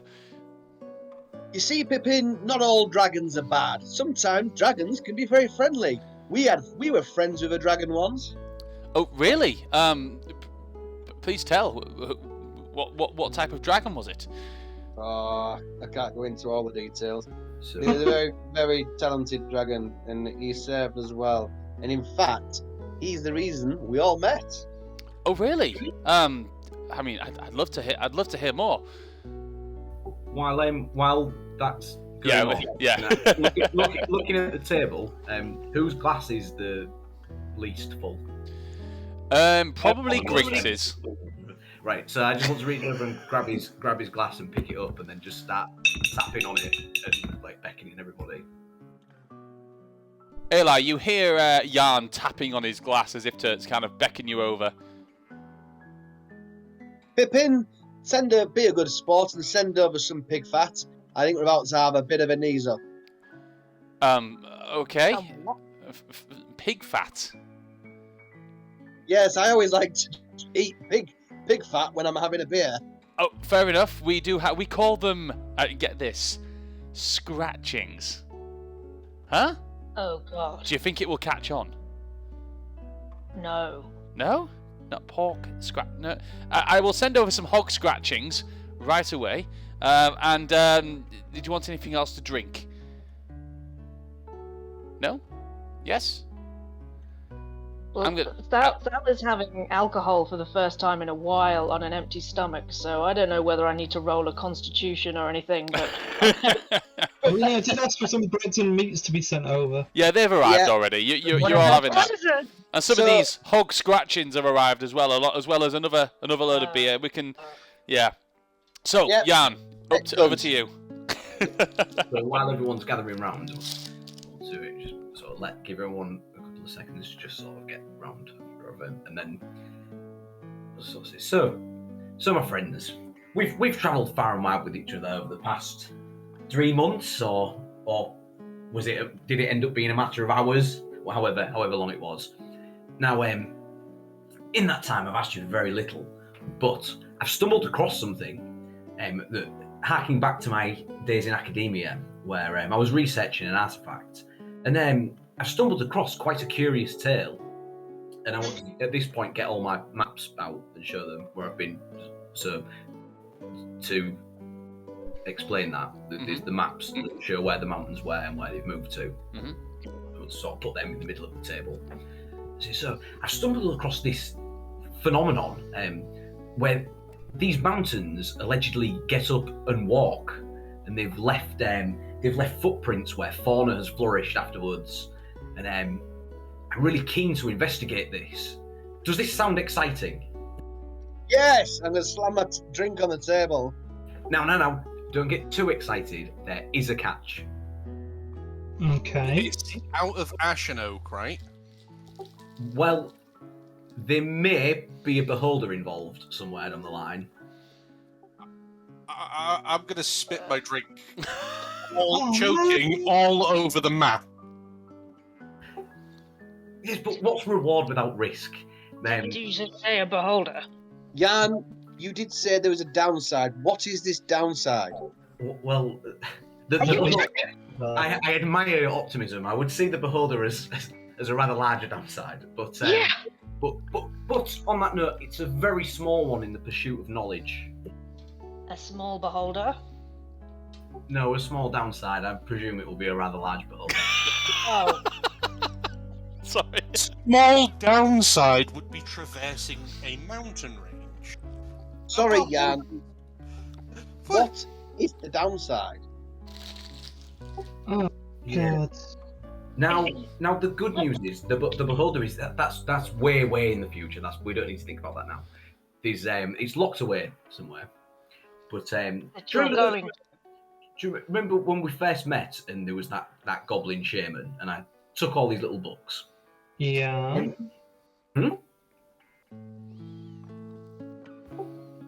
Sorry, did you ask me something? Yes. What is the downside? Well, now you put it that way, there is absolutely no downside to this at all. Oh, well then we're in then. You use the word we. I would like to hear more before I'm in. Well, Yeah. so the beholder's locked away behind some runes. I believe these texts. Room. I believe these texts are the key to uncovering that. But before we even think about this, don't you think it's worth investigating this phenomenon? These mountains moving and spreading. Apparently, all life springs in the wake of these footsteps that are carved over millennia. Surely we can start there. Hang on, just a second. So, not only are we potentially going to be facing a beholder, but also something the size of a mountain. The mountains aren't. They're not a threat. So I want to pull some more of the little notes out I've made and that go through all the history stuff. Just by being the size of a mountain, that's kind of dangerous. Yeah, but they probably won't notice us. We'll be like ants. Yeah, I how mean, many I'm times have you listening. accidentally stood on an ant? Well, it doesn't look like they'll be moving immediately, but I want to know why they move, and why they've done this. I can't believe this has never been documented to an academic degree before. Look, I think this is a good idea, Jan. And if I accompany you to defeat this beholder and seek the quest of knowledge, will you accompany Raljin and myself in trying to defeat Lord Osiren? Certainly, of course. Now, there's something related to this I've not been entirely honest with you all about. Ah, the downside. No, it's not related to the quest. My academic history is not as great as I may have led you to believe, and this is a real opportunity for me to sort of get my comeuppance against my past. What was you, a dropout? No, more script by. I fell into petty crime to try and keep myself afloat. That's why I lent this true. It was more the practical application than the studying. I used to perform shows and use the illusions for nefarious gains, shall we say. You say that like it's a bad thing. I'm just going to put my hand on his shoulder and say, Jan, you and I have much to talk about, my friend. Just thinks to himself, is there anyone I know who isn't a criminal? Think this. If we can journal this, if I can write this, that will prove everybody wrong. It'll be a fresh start for me and for you all, of course. There's, aside from the great adventure that lies ahead, there's the material wealth associated to this will be phenomenal. Will there be a chapter? Well, that changes everything. Well, yeah. I mean, you said the beholder's away and not a threat, so we could just rob the place and get out. But also, Jan, could there be a chapter in your book entitled Aelar the Brave? In my memoirs, most certainly. Okay then. This particular text will be an academic work. We possibly have one thing to do in town before we go on this little adventure. I'm not in a rush. I've got a lot of prep work to do before. Drinks. I am not mopping up that urine in that pub. I'm sorry. I'm going to just gesture over to Aelar and just say, well, private piss pot over there has to organise a party or Vylof's going to come and strip his humanity away. I mean, I'm not adverse to either way we go here, but, you know. That is a good point. I forgot about that, yeah. Yeah, we must do that. Party. We'll take care of all your issues first. But when we embark on this adventure, I'd like to just propose a couple of steps. First, I'd like to investigate some of these previous footsteps and see where they lead. Now, for the long-term goal, I've secured this scroll, and I'm going to pull out the locate creature scroll. That was Okay. Yep. So, now, once I've familiarised myself with this spell, this will show us where the beholder is, where the end game is, where everything has moved to. But we need to start at the from.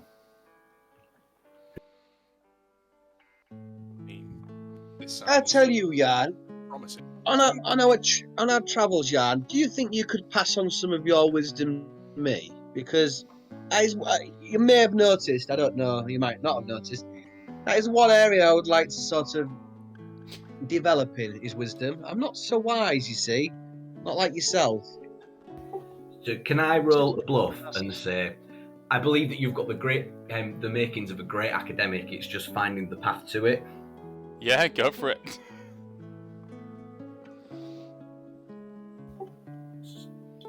21. He paid you a wonderful compliment, Aelar. A sincere and wonderful compliment. Oh, thank you very much. But I know where my skills are. My skills lie with the bow and the sword. But I would nevertheless like to become a little wiser as I get older and greyer. In the spirit of sharing knowledge, Jan, you seem to be well educated in the arcane. Would you be open to trading some spells? Well, certainly, I've noticed your talents. Obviously, coming. Forgive me if I'm wrong, but I don't believe you have certainly not in the way that I'm familiar with, an academic background. As hard as it may to believe, I was once a student. Was you? That's funny. Why, why is everyone laughing? Just for that, just out of character, that it would have been a different sort of.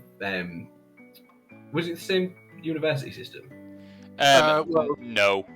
no. Everything Grinks does has a flavour of the Underdark to it. Excellent. I just wanted to elaborate on that it wasn't a. That wasn't. Yen will clear that up and say no. That wasn't a. That wasn't a dig. I wasn't making an assumption. I was just. It wasn't taken that way at all. The systems we've been through have been very different, and this is an issue that something that haunts me, and I really want to prove them all wrong, shall we say? One thing you do notice actually, Jan, is Grinx's magic is definitely not taught or educated in the same way that you were taught magic. And from what you can gather, he doesn't have a license trinket either. Something that would license him to use magic within the kingdom, like what you have. Although you have seen him get out the battered hilt, it's definitely not something that you know to be a regimented license trinket, if you know what I mean, a regulated one. Okay. So, Jan, you say you're haunted by a book. Why don't we just kill this book? It was more a metaphor than a. A what? It was. Well, if the book is a metaphor, even though that might be scary, I'm sure there's a lot of us here and we could kill it together.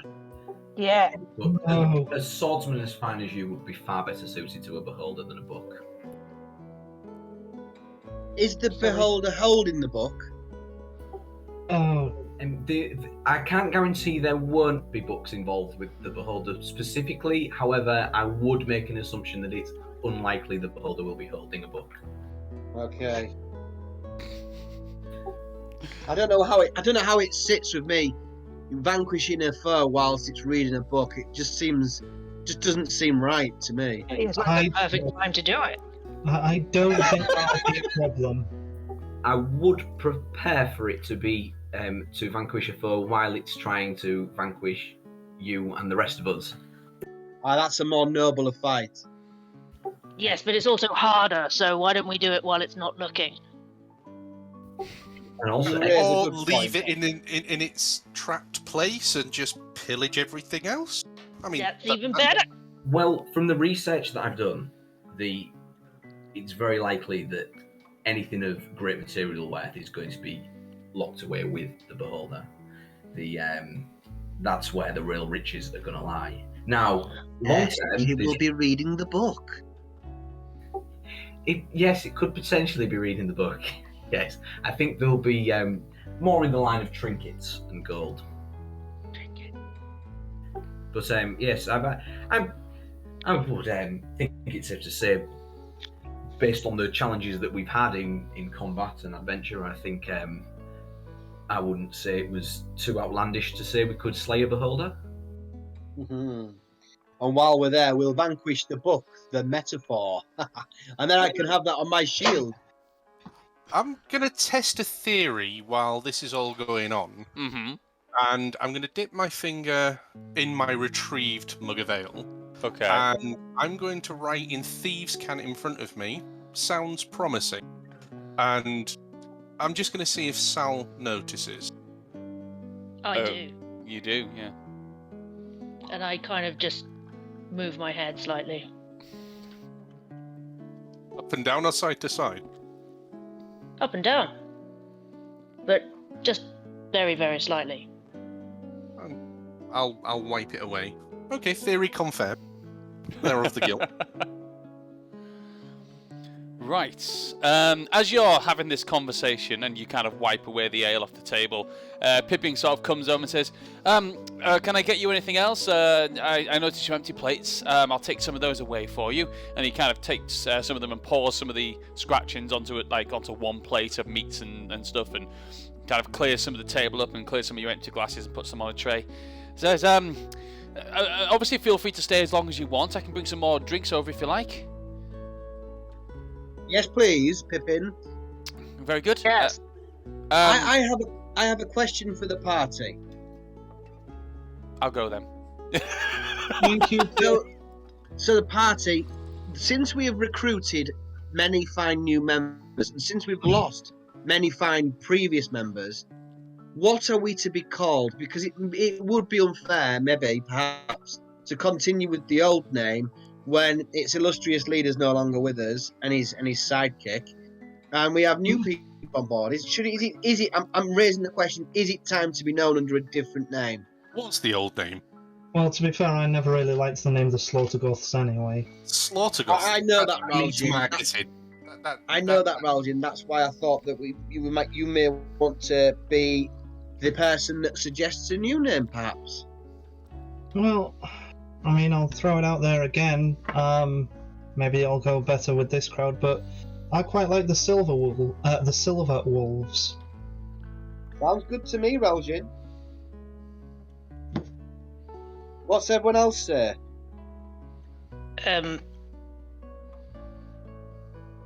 I don't mind.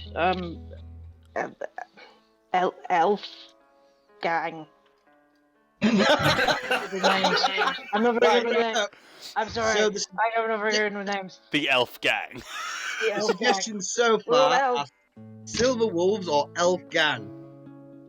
Anyone else propose an idea? Sure. Silver Wolf sounds fine. I'm just going to drink my ale. Or Elf Gang? Which one do you prefer, Grinks? From a marketing perspective, I mean, Silver Wolves doesn't sound as threatening. Elf Gang sounds a little crime bossy. With the elf it might- gang, motherfuckers. So- I'm pretty sure Sounds even better. Pretty sure I used to read a children's book called The Elf Gang. It went around solving mysteries. Oh, that's perfect. yes, We could but you solve see, mysteries.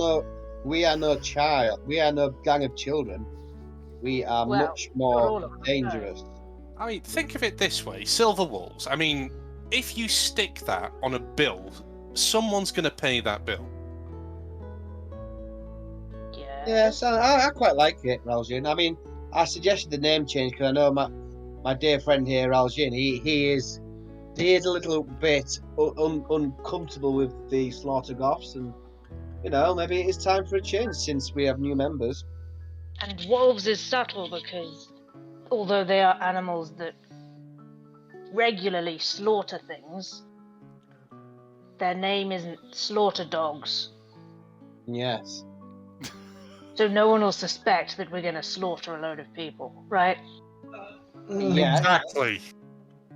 We're only going to slaughter people on point 1 if they are not currently reading a book, or point 2 if they are armed and engaged in combat. Surely that's the most honourable thing to I do. have not agreed to those terms. Okay, I'll agree to those terms. You can kill people whilst reading books. Thank you. Okay. Get it Okay, out so Not my fault doesn't sit anymore right if I do it. I just so we'll say that the rest of the afternoon is spent sort of like talking about your name change and So who's going to design for the Silver Wolves? I think it should be a wolf I like Silver Wolves. It's good. that's silver. I now have to ask the question why I have a black dog as a tattoo, but but never mind. make it silver. Get a silver outline. Yeah. Are we all getting matching tattoos now? Is that what we're doing? That's no, what we did I've already got previously. one. I've got 2, and that's more than enough. I have some You- tattoos. You should have one of a glowing magical fawn. Who are you talking to? You, I think he's talking to you. Why? because you are the so-called magical fawn person. However, whilst we're having a drink, do some magic with the thorn. Oh God. Okay, I'm going to help sell out here. I've got this theory. No, you know I've got what? this I can do this. I can do this. Don't worry, I can do this. I've had a beer. I'm fine. I know how to do this. I'm gonna hold out a thorn. I'm gonna wave it around, and then I'm gonna cast Fairy Fire on Aelar. You cast Fairy Fire on Aelar. There you Okay. go, Magic Thorn. Done. I'm probably well. You begin to glow, Aelar. I'm gonna try and subtly cast minor image. Minor illusion, and do small, distant popping sounds of fireworks in Aelar's ear, around Aelar's head. Oh no! Okay. So Sal holds out the thorn, and they kind of wave it, and the thorn, you then begin to glow, this kind of bright glow, and you hear like popping sounds in your ear, almost like crackling, popping, fireworky sounds in your ear. Aelar, are you muted? Because I'm starting to suspect this is not a magical thorn seller, but a normal, regular, run-of-the-mill thorn seller. I'm thinking that I would be skeptical. So, would we have to make some sort of a roll? I'll say that you can make insight on this if you like. Hang on, you're pretty sure I'm not a magical thorn seller? Just a regular. Just a regular. Okay. I mean, I'm not even really trying, but I will It's roll not- anyway. Go I for rolled it. 19, but it's at 18 because my insight's -1. Okay. Okay. You get to roll deception or Mine- performance. Oh, funny. With advantage because of the minor illusion. Yeah, I'll allow Oh, it. with advantage? Oh, Yeah. man. Right, so deception, or what was the other one? Performance. Oh, well, I'm not doing performance, that's ridiculous. Okay, so... 14. What? The whole scenario is ridiculous. Oh, no, I mean, I wasn't even trying, but my second roll was a natural 20. You are convinced that this fine. magic came Good from enough the for me. thorn. Yeah, you are convinced My- that they are still a magical thorn seller. I'm just gonna put my hand out and say, thorn seller, I owe you an apology. I do confess to momentarily doubting your ability as a magical thorn seller. I offer you my full apologies. Aelar, I'm going to buy you a drink. Oh, excellent. Thank you very much. I'll have a giant slayer, please. Okay. Which, by the way, now Phil is my third one. Okay. It might be more than your third one actually, because you've been probably been knocking them back as the Yep. picture was brought over. Yeah. While I get you that beer, I'm Please. gonna have another beer. And this is currently Raljin's face. If you look in the memes. Hang on, I cannot see. Hang on, I need to see this. Go in the memes, because Where's the memes then? New chat. Okay, hang on. Oh, oh, memes, yeah. Yeah, we've got. I created a memes thing now. Oh right, yeah. Love it. I should put the memes thing on the stream so people can see what you guys Yeah. Oh no, don't. Let's don't do that. So, you are you spend the rest of the afternoon and into the evening. Aelar, you're really good. Yeah. That And was- you two are very good with your magical thorns. I'm sure Yeah. when it comes to bringing down the beholder, you can be the one to vanquish the foe with your magical thorns. I'm gonna be sick. And you throw up into a small plant pot. Gareth This is never a very drove me to strange drink. bucket. Gareth never drove me to drink, but this is coming close. I'll try to put Good, good beer. and offer it to him. No, I'm gonna put my arm around the thorn seller and just say, let no one in this pub doubt the magic of the thorn seller. Nope. The thorn seller's great. Where'd he go? I want to give him a hug. as you're doing this, you're talking and everything, and you're all happy. The door to the tavern opens, and in walks Relan. She looks around and then clocks Raljin, and she kind of walks over and says, "Raljin, where have you been? It's it's been like 3 hours. Mother and father are going to be leaving soon. I thought you said you were going back to the house." Yes, I'll be right there. You guys can stay and keep drinking if you want. I've gotta go, and I stand up and I follow my sister out. Wait, can we say goodbye to your mom too? Are they not coming? I mean, we're having a drink. Why don't you join us? Oh no. Come on, let's go. Yeah, let's go. I'm gonna be. Go say goodbye to Raljin's mom. Thank you for the offer, Raljin. I'm not Raljin, Aelar. I'm on duty tonight, so I shouldn't drink. So, but first, let's go. Come on. I'm going. And she kind of runs ahead, and you kind of follow. Is everyone going? Yeah. Yeah. Okay. Jan said he was going to be away for 5 minutes, but he's going to be staying until the end of the session. Yes. I'll be walking with Sal's support because I'm still in my. I almost fell over. Okay. So. You rather drunk. You all head out. I rolled myself a Constitution check, and I rolled a 5. Yeah, you really drunk. Yeah. Oh, yeah. Yes? Let me tell you a secret. I want to Well, tell you then. a secret. Yeah. Yeah, what's your secret? I'm not. No, you are a thorn seller. We've been through this. I don't even know what thorns do. They just You know- stick in you when you're trying to sleep. Yes.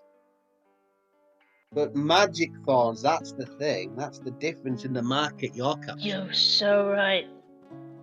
You're so right. You're so wise. See? Oh, Yeah. no. I'm not very wise. It might come across as I am, but I'm actually not very wise. No. Oh, God, help me. Did anyone bring that special bucket with them? No, we left that as a present for Pippin.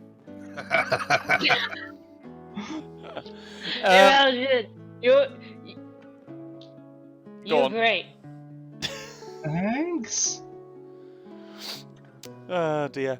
After about 10 minutes of, well, actually probably more 15 minutes of walking / staggering through the streets in sort of like late afternoon, so you're looking tea time-ish now. Sort of like the day's sort of coming to an end. Some of the shops and businesses are closing, and a lot of people are sort of coming out to obviously go out for meals and stuff like that. And you sort of like walk up and you head. It's a bit of a struggle for Sal, and especially Sal, who's probably the most drunk, and anyone else that's had a drink, to navigate the steps up towards the manor. But you do eventually get up there with a bit of help from your friends, and you get it, and you walk in through the doors, and you notice as you get in through the doors, Vidiana has got actually, as you walk through the doors, actually just to the side of the building, there's actually a horse and carriage being prepped. And as you walk in through the door, Vidiana is hugging Camden, and it looks like between the two of them, Camden is the one that's most ready to leave. He's wearing a coat, sort of like a jacket, a warm jacket and a hat. He looks, the clothes that he's wearing look rather posh, actually. And he's sort of like finer wear that you don't regularly see him in, Raljin. And he's looks like he's packed for quite a lengthy journey. You know by the horses that he's got on the carriage that he's going to be travelling for quite some time. Important meeting, Dad. Yes. I'm heading to the kingdom.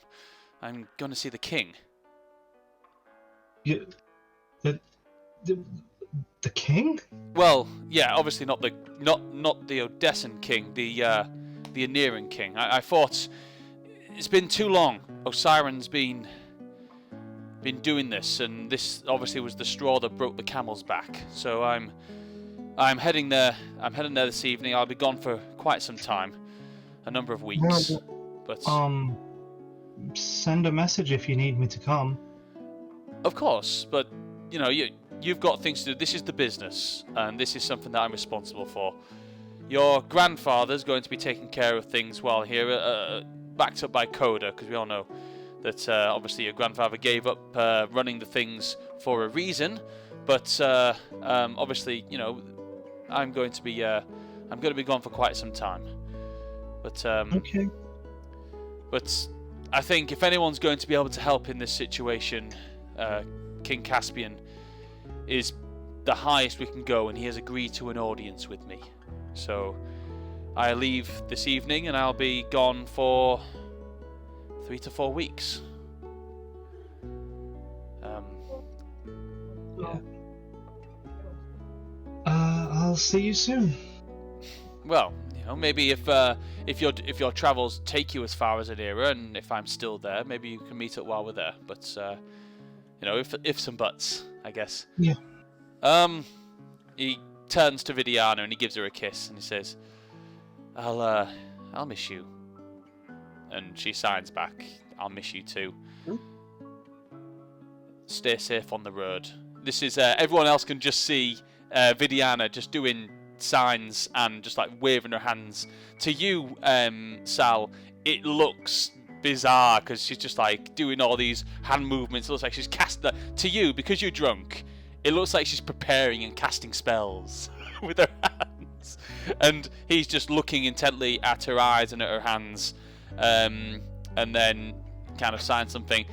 Raljin would be too embarrassing for you to say out loud. It's soppy stuff.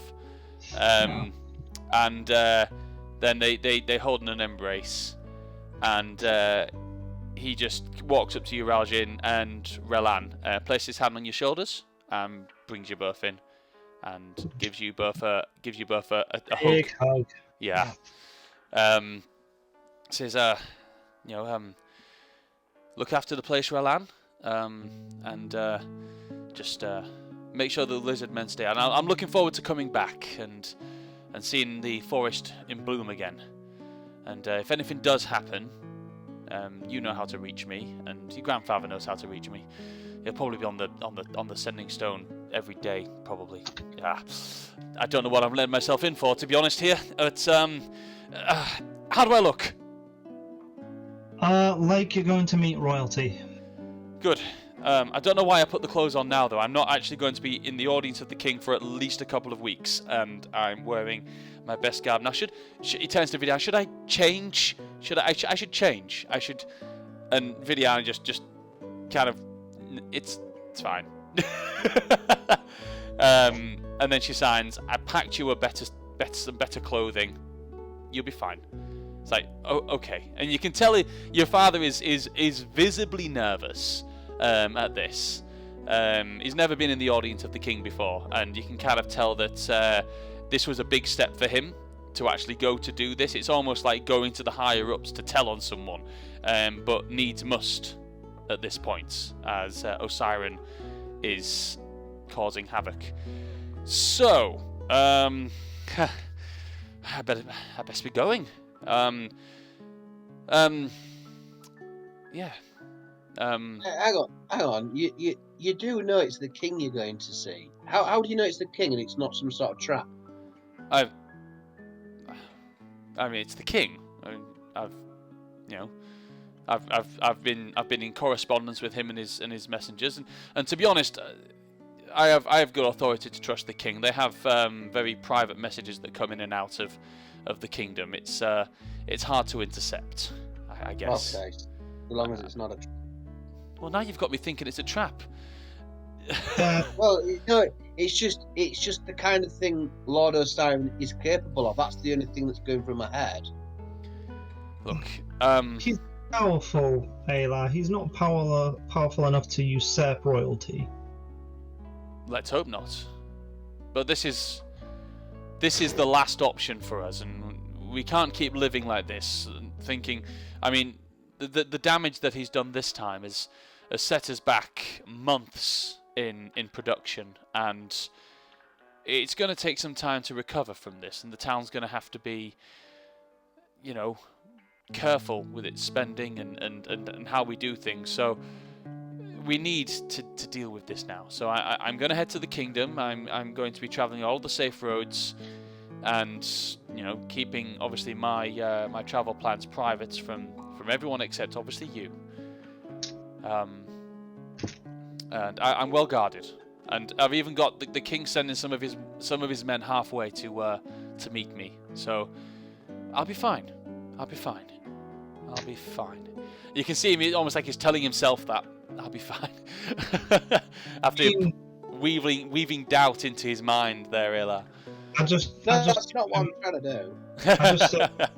Yeah, I don't know. I mean, it's not like you're a former adventurer who's saved the country again and again. I mean, I've done that.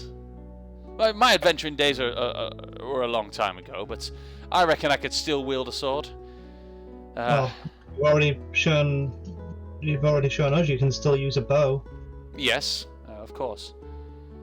Okay, I do not want to keep the king waiting, so I shall see you in, hopefully, just over a month, or maybe even before. He turns back to Vidiana and gives her one last kiss, and the two guards at the door sort of just, you know, take him to his carriage, and I'll follow him out as he's going. okay. He's just stepping down the steps, and he's just about to mount the carriage, and he clocks you and just turns and says, did you need something? I am Grinx Astari. I'm going to be travelling with your boy. Okay. I'm very, very drunk. Right now. You can see him, he kind of chuckles a little bit. I'm going to walk up to him and kind of put one arm around his shoulder, and I'm going to point my finger at his chest and just say, Vidiana means a lot to me. You hurt her, I will carve your heart out with a spoon. He kind of coughs at the smell of alcohol in your breath. He kind of places his hand on your chest and kind of, not forcefully, but enough force to kind of move you, and he kind of pushes you back and just says,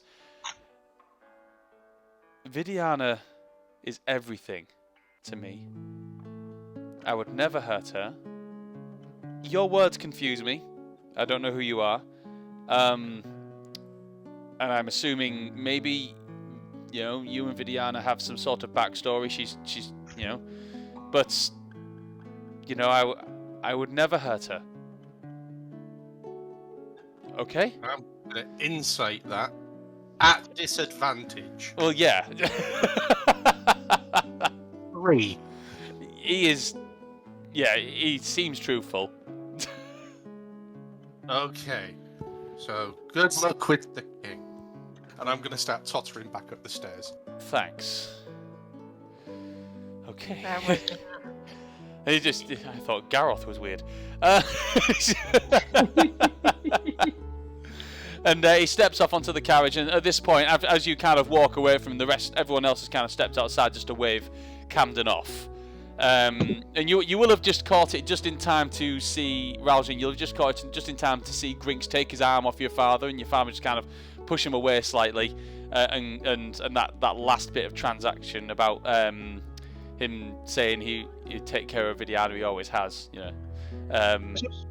I whispered to my sister, and I just said, does Grinx look familiar to you? No, not really.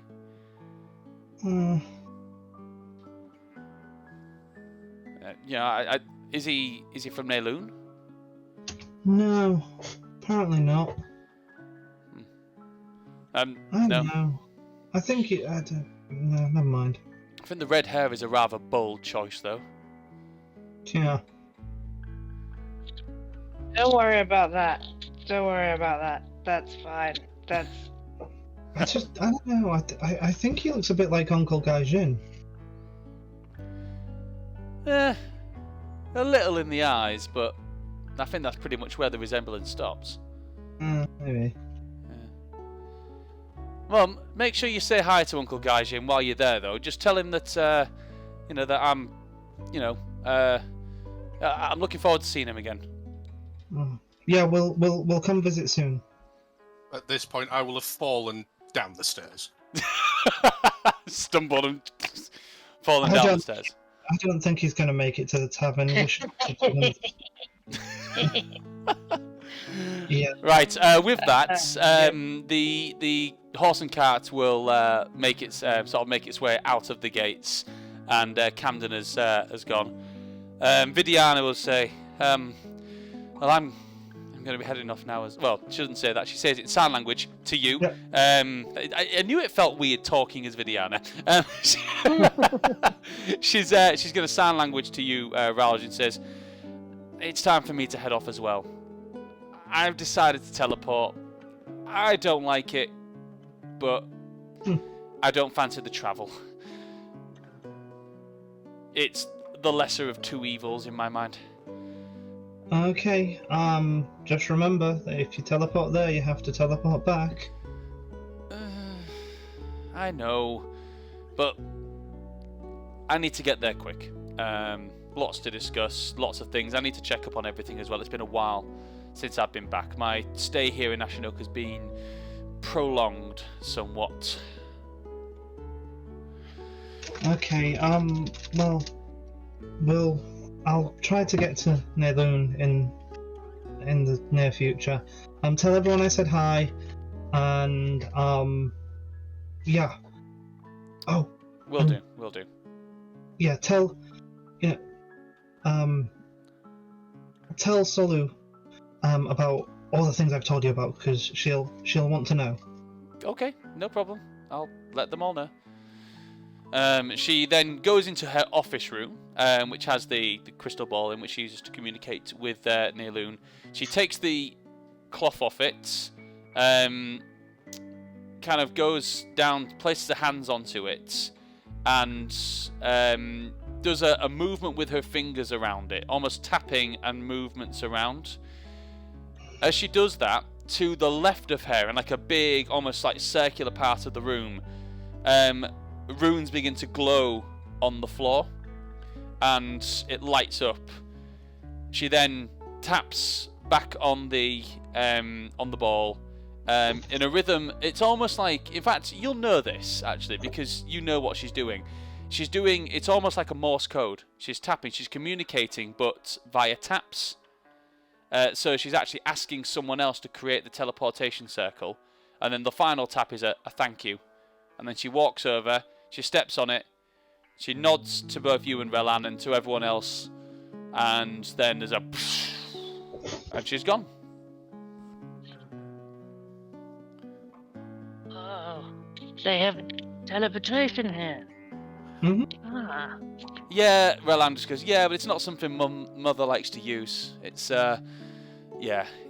To be honest, I always prefer just to travel by horse and cart when I head to Learning. It's obviously longer, but, you know, it's, teleportation takes some getting used to. Oh, it's okay. I've done it before. But if we wanted to, we could do it from here. It's good to know. Yeah, but they have to activate it on the other side. It's not something you can just, you know, that teleportation circle isn't always there. So, Mother has to ask the people at Neilun to open the door, and then she goes through. So, you know, it's, I mean, it's always it's an option if we want to go. Like I say, I don't prefer it. I think Victor's wet himself. I'm still wearing my old clothes. I don't care. There's a chance. I'm gonna help Griggs up, like the warrior he is. I'm gonna pull Sal in close, and I'm gonna whisper in Sal's ear. Yeah. Give my duty. Right, make sure it's this here, the one that's still there. I'll lean over to the other side. Thank you. I can still hear out of it, but it's just weird. I did my duty, Sal. I told him. I told him. Yeah. Who? What? and I'm going to pass out. Okay. That was a lovely message. I don't know what's dear. going on. I don't think I'm you. going to hold Grinks and my strength as -1, so I'm basically holding him and he's slowly slipping to the floor anyway, and I'm just kind of leaning over because I can't hold his weight. Yeah, Help. so you kind of Help. you kind of go down to your Help me, I'm knees. falling. I'm falling.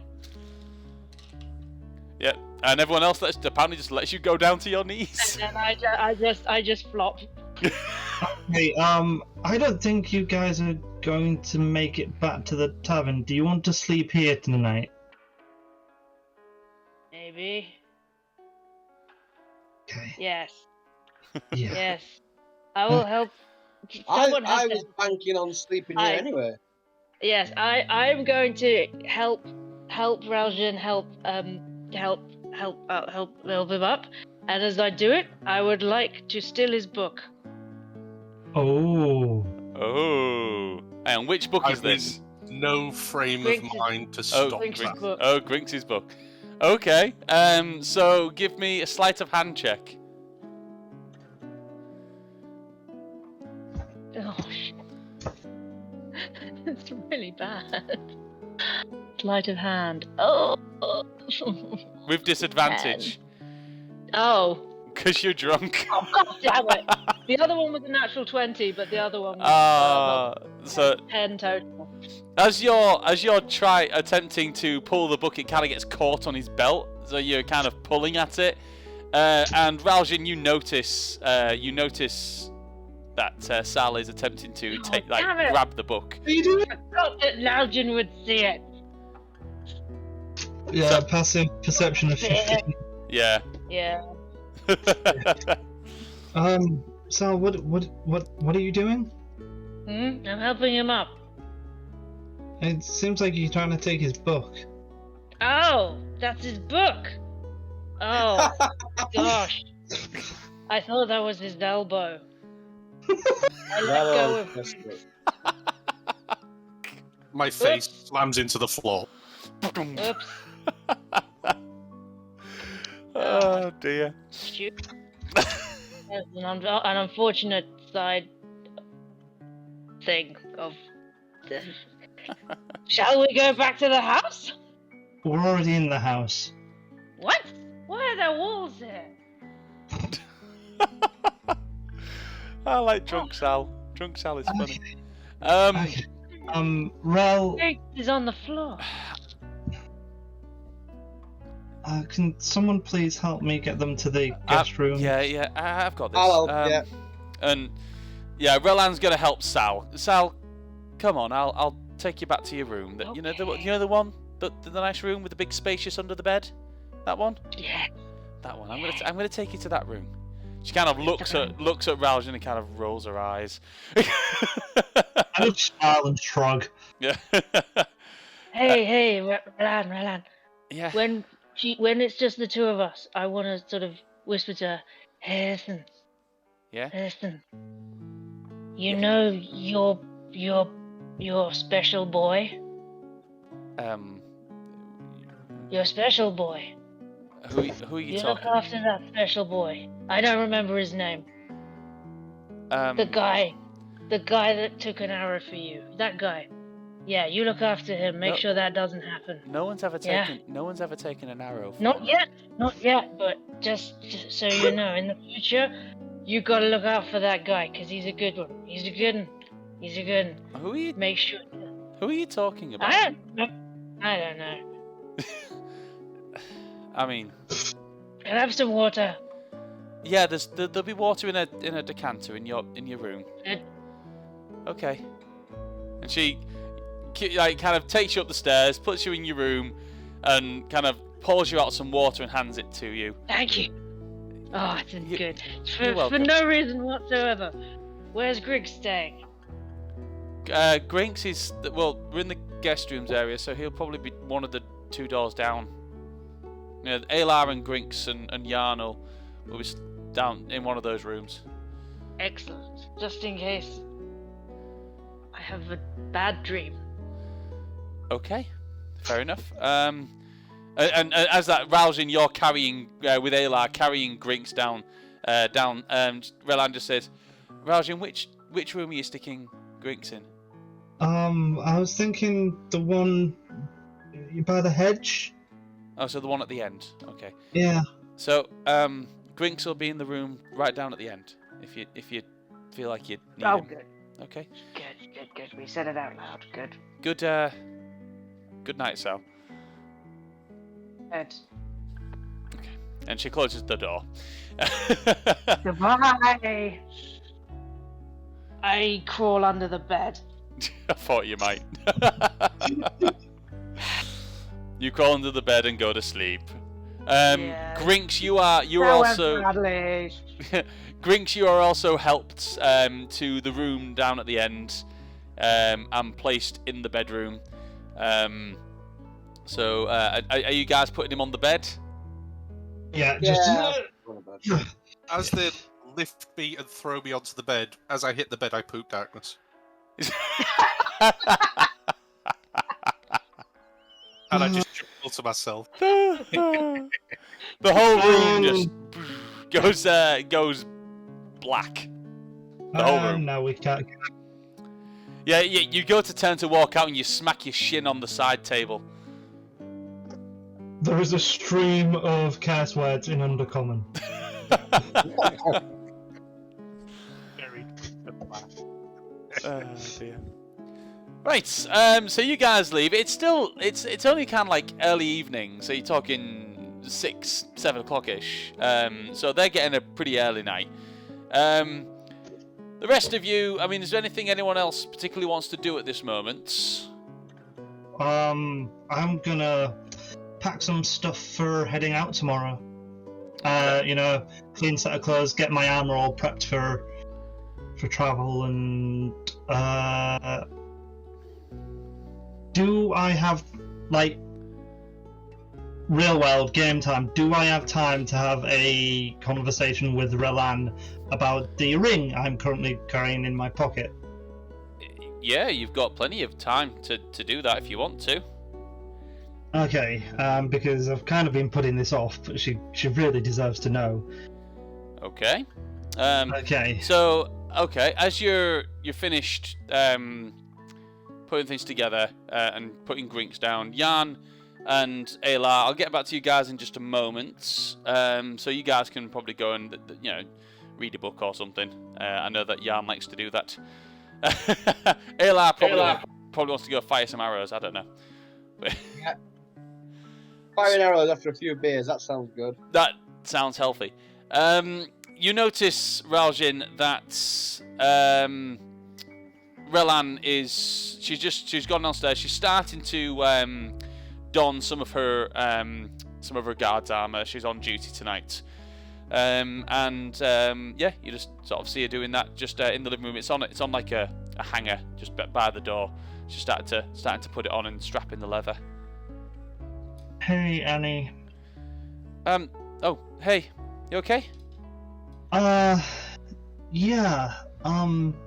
So we've had a busy day. But there's something I. Oh. Are you okay? There's... Look, I know that you've had When... I know that you've had a really adventurous for you couple of days. You haven't really rested properly since. Annie, when we were in the Feywild, I got a visitor. Oh? She was kind of full of herself. Thought she was pretty good with a bow. Never really as good as me, but she liked to think she was. Screw it. I got a visit from you. A version of you from a version of the future, which now won't come to pass, hopefully. You sound really crazy right now. Is this another one of your tricks? Because Yeah, yeah, I know how I sound, but Lynx was there. She can back me up on this. So can well, maybe not Grinks right now because he's Salcat. No, Salcat. Yeah. Aelar and Jan could back me up on this. So she came from a time when I didn't make it back in time. The lizard men. Right. Sorry, this it's a little hard to. Oh yeah, you're telling me. So, hang on. She, being me, was in Yeah. the Feywild, someone from a different time. It's a weird place. Right. I mean, I've read some of great grandpa's journals about it, but you know, I guess it does mention something about time, but that's only about when you come back. I don't really. Doesn't. I don't know. Make any sense. I don't understand it either. But she lost someone close to her, apart from me. I mean, so it sounds like she lost a few people. It sounds like she'd tried to follow in my footsteps and be an adventurer. I don't know if she was looking for me or just trying to fight off to defend our home, but she was the only one who made it. Huh. And I reach into my pocket and I pull out the ring. Oh. Raljin, I'm your sister. This is weird. No, it's this was hers. Oh. She was. I was. I am. Yeah. I will be. What? Possibly. Yeah. Raljin, please tell me now if this is one of your pranks, because this isn't funny anymore. Yeah, no, I wish it was. She looks at the ring.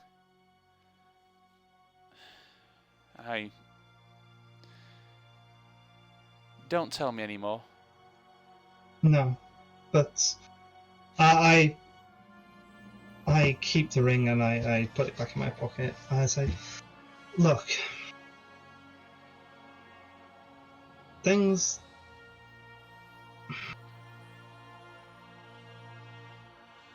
are gonna change, and I may not like it, but I trust you. And Thanks. I trust your judgment, and if there's a certain little yappy puppy dog that follows you around everywhere that you've grown fond of, then I guess I don't mind. I'm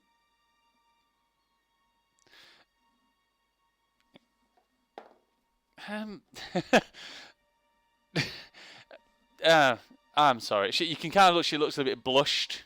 As you're saying this, I think I'm starting to put two and two together. I mean, you've gone purple.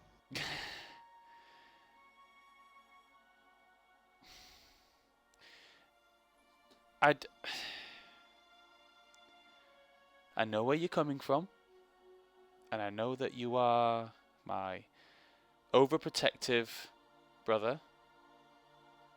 I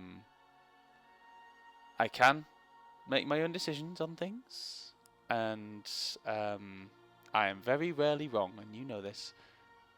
No, I disagree with you on that. Well, Yeah. let's agree to disagree. Let's not. I'm right. No, I'm right.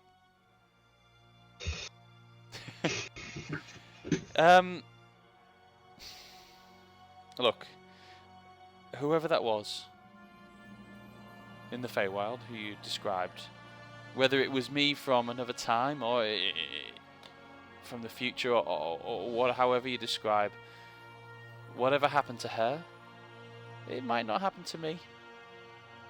I plan to make sure on it. Maybe. Did she seem well? Well, I mean, she was pretty good in a fight. She wasn't not anything special. Yeah. I see. You were great. Thanks. Thank you for telling me about this. I can't imagine it would have been easy on you in that situation. I didn't believe her at first. Tried to trip her up with questions about growing up. She knew all the answers. Well, yeah, if she was me, of course she would. I don't forget anything. Don't know.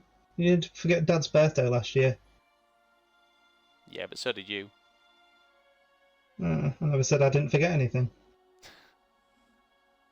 Okay, well, this has become unbearably sentimental, so I'm gonna go. I'll see you later, loser. See you later, loser. Dog. And then I leave. The best way to win an argument. She kind of puts on the rest of her armor and she heads on out on duty.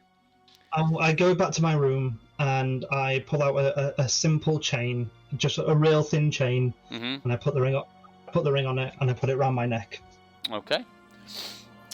Right. So with that, we will come to Jan. I'm going to go to you.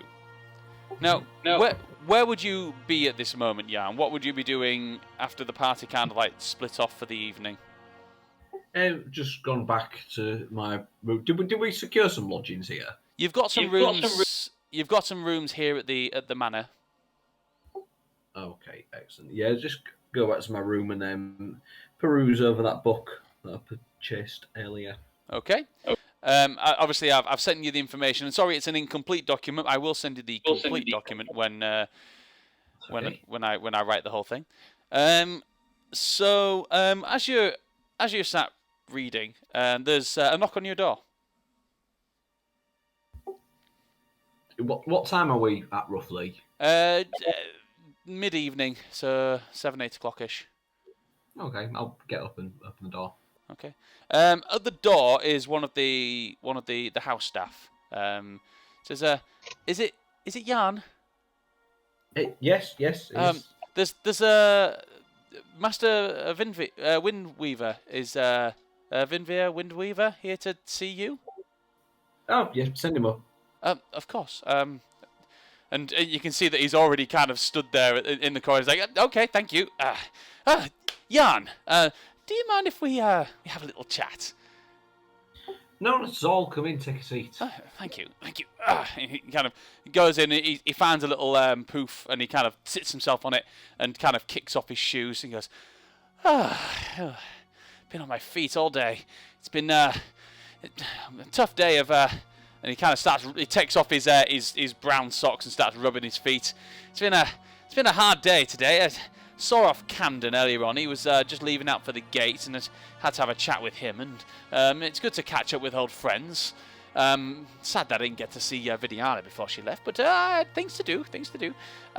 So did you find out any more about your walking mountains that you were researching?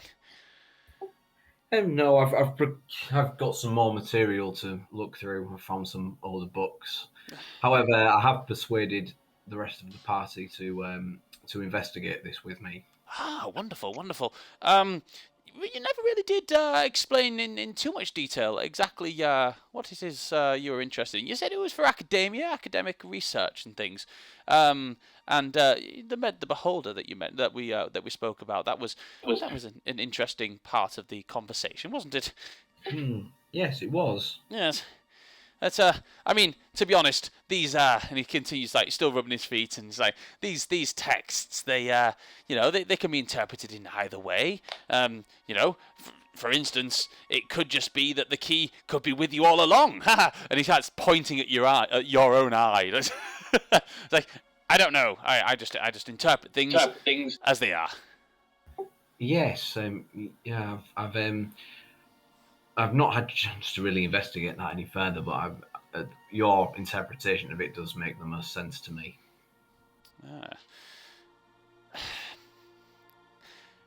Jan, can I be frank with you? Yes, certainly. It sits up and says, I know what it is you're looking for. And what exactly is that? You see, the information that you've come across and the research that you've been doing, all paths lead back to only one origin. And I want to tell you something.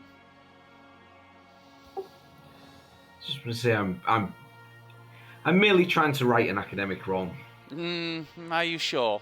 Are you sure that's what you want to do, Jan? Yeah. Yes, bluff check. Yes, please. Yes. That's 24. That's 27 on his insight. He rolled a natural 20. Says, all them compliments I gave you earlier, Phil. I know. I'm really sorry. Yes.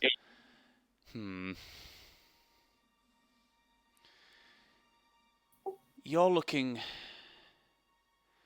for the Illuma Reality Stone, aren't you?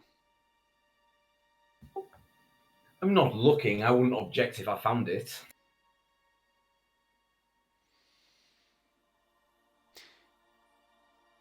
He looks around the room, goes over to the open window, closes it, goes over to the door, opens it up, looks around the corner, kind of sees that the house staff is just kind of walking. He sees them, watches them walk around the corner, closes the door, locks it, goes back over to the poof, sits back down, puts his socks back on and his shoes.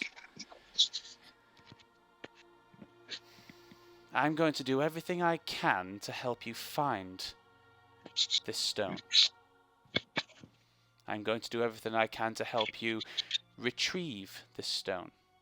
But I want you to do something for me. Okay, and what's that? I want you to let me use it. Just once. So while we're on the topic of enlightenment, what for? My reasons are my own. And as are mine, but it seems that our paths and intentions have crossed. So maybe a full display of cards is apt. Give me a persuasion check.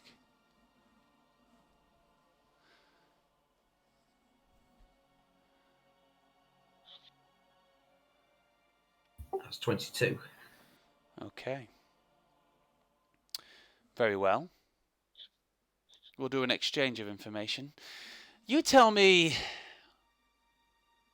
why you want it, and I will happily tell you why I want it.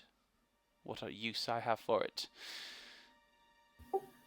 I wasn't too misleading with what I originally told you. I feel like I want to make my mark on my superiors from my days of studying. And this is the only real chance someone like me has got to turn the tables on all of the higher ups.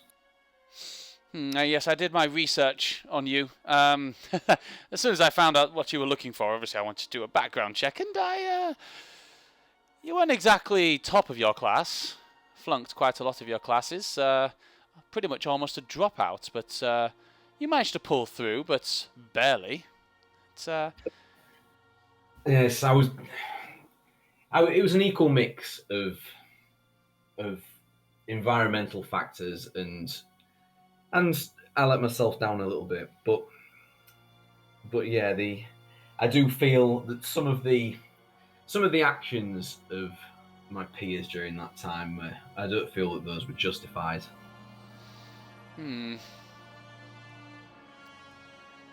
I see. Very well, since you told all, I shall tell mine. We all know the capabilities of the stone. Take an illusion and allow it to be born into reality. Of course, there's many steps.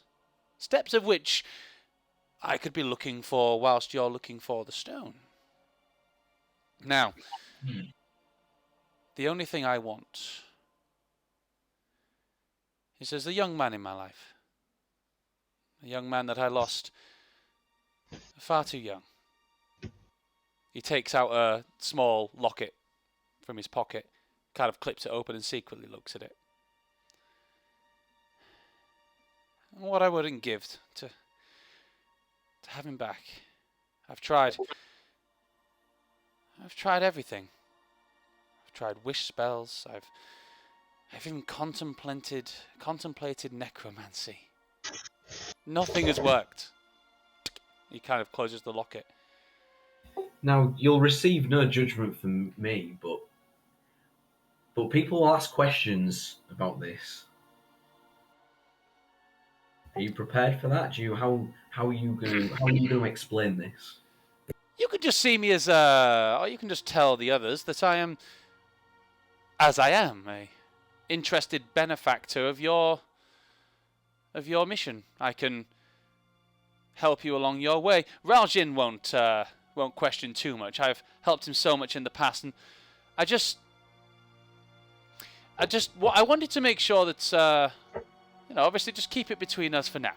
I do plan on telling all once the time comes. I'm not too secretive. I don't want to get my hopes up before everything comes to fruition. I've been searching many years in the libraries of Ulo for this particular information, and then you've just sort of come along and you've kind of done most of the work for me. I would like to help you on your way. Well, you were a driving factor in my rapid gain of knowledge on this, and that's something that I can't dispute. But I don't think my companions will question your involvement at all, which is especially with the quality of the advice that you've given us. But what I mean is, when you achieve this goal, and believe me, I will make this happen. Excuse the pun, but I very much intend to make this a reality. But how are you going to explain this to the townsfolk? Can you? I don't want to pry too much into your. It's obviously something that's very personal to you. But what details are you willing to give me on the person that you lost? Another time, maybe. Okay, that's fair. But there'll be no judgments for me. Obviously, if you know as much about me as I say you do, you'll know that I'm really not in a position to judge you. But just bear in mind that you'll have to think of a good excuse if this comes into fruition. I've been around for almost 2 centuries. I'm quite well versed in excuses, my boy. If they find out, they'll call you a madman. I've been called worse. And he kind of pops up onto his feet after popping his shoes on and sticks his stick down. Says, I'll meet you in the morning for an exchange of information. And just remember, for now, keep the reasons between us, please. Certainly. Thank you. I will not breathe a word of it. I'm quite a powerful mage, Break that word. I could do awful things. You can see him kind of wave his hand. Now,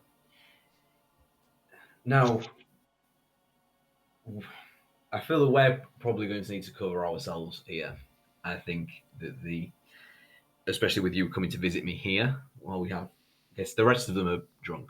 That's fine, but the house staff will obviously let you in. But let's just say that you've been helping me translate these texts. It's not a lie. It's just not the full truth at this moment. That sounds as good enough an excuse as any. Yes. Well, good night, Jan. What do you have a surname? Hildesfar. Hildesfar. Sorry, I do believe you probably already told me that. Forgetful mind, you see. Good day, Mr. Hillsfarn. And he opens the door and kind of proclaims loudly, not loudly as in too obvious, but loudly as in enough for, it's almost like a goodbye. He says, goodbye, Mr. Hillsfarn. We will continue to look at those texts maybe tomorrow in the morn before you head out on your journey.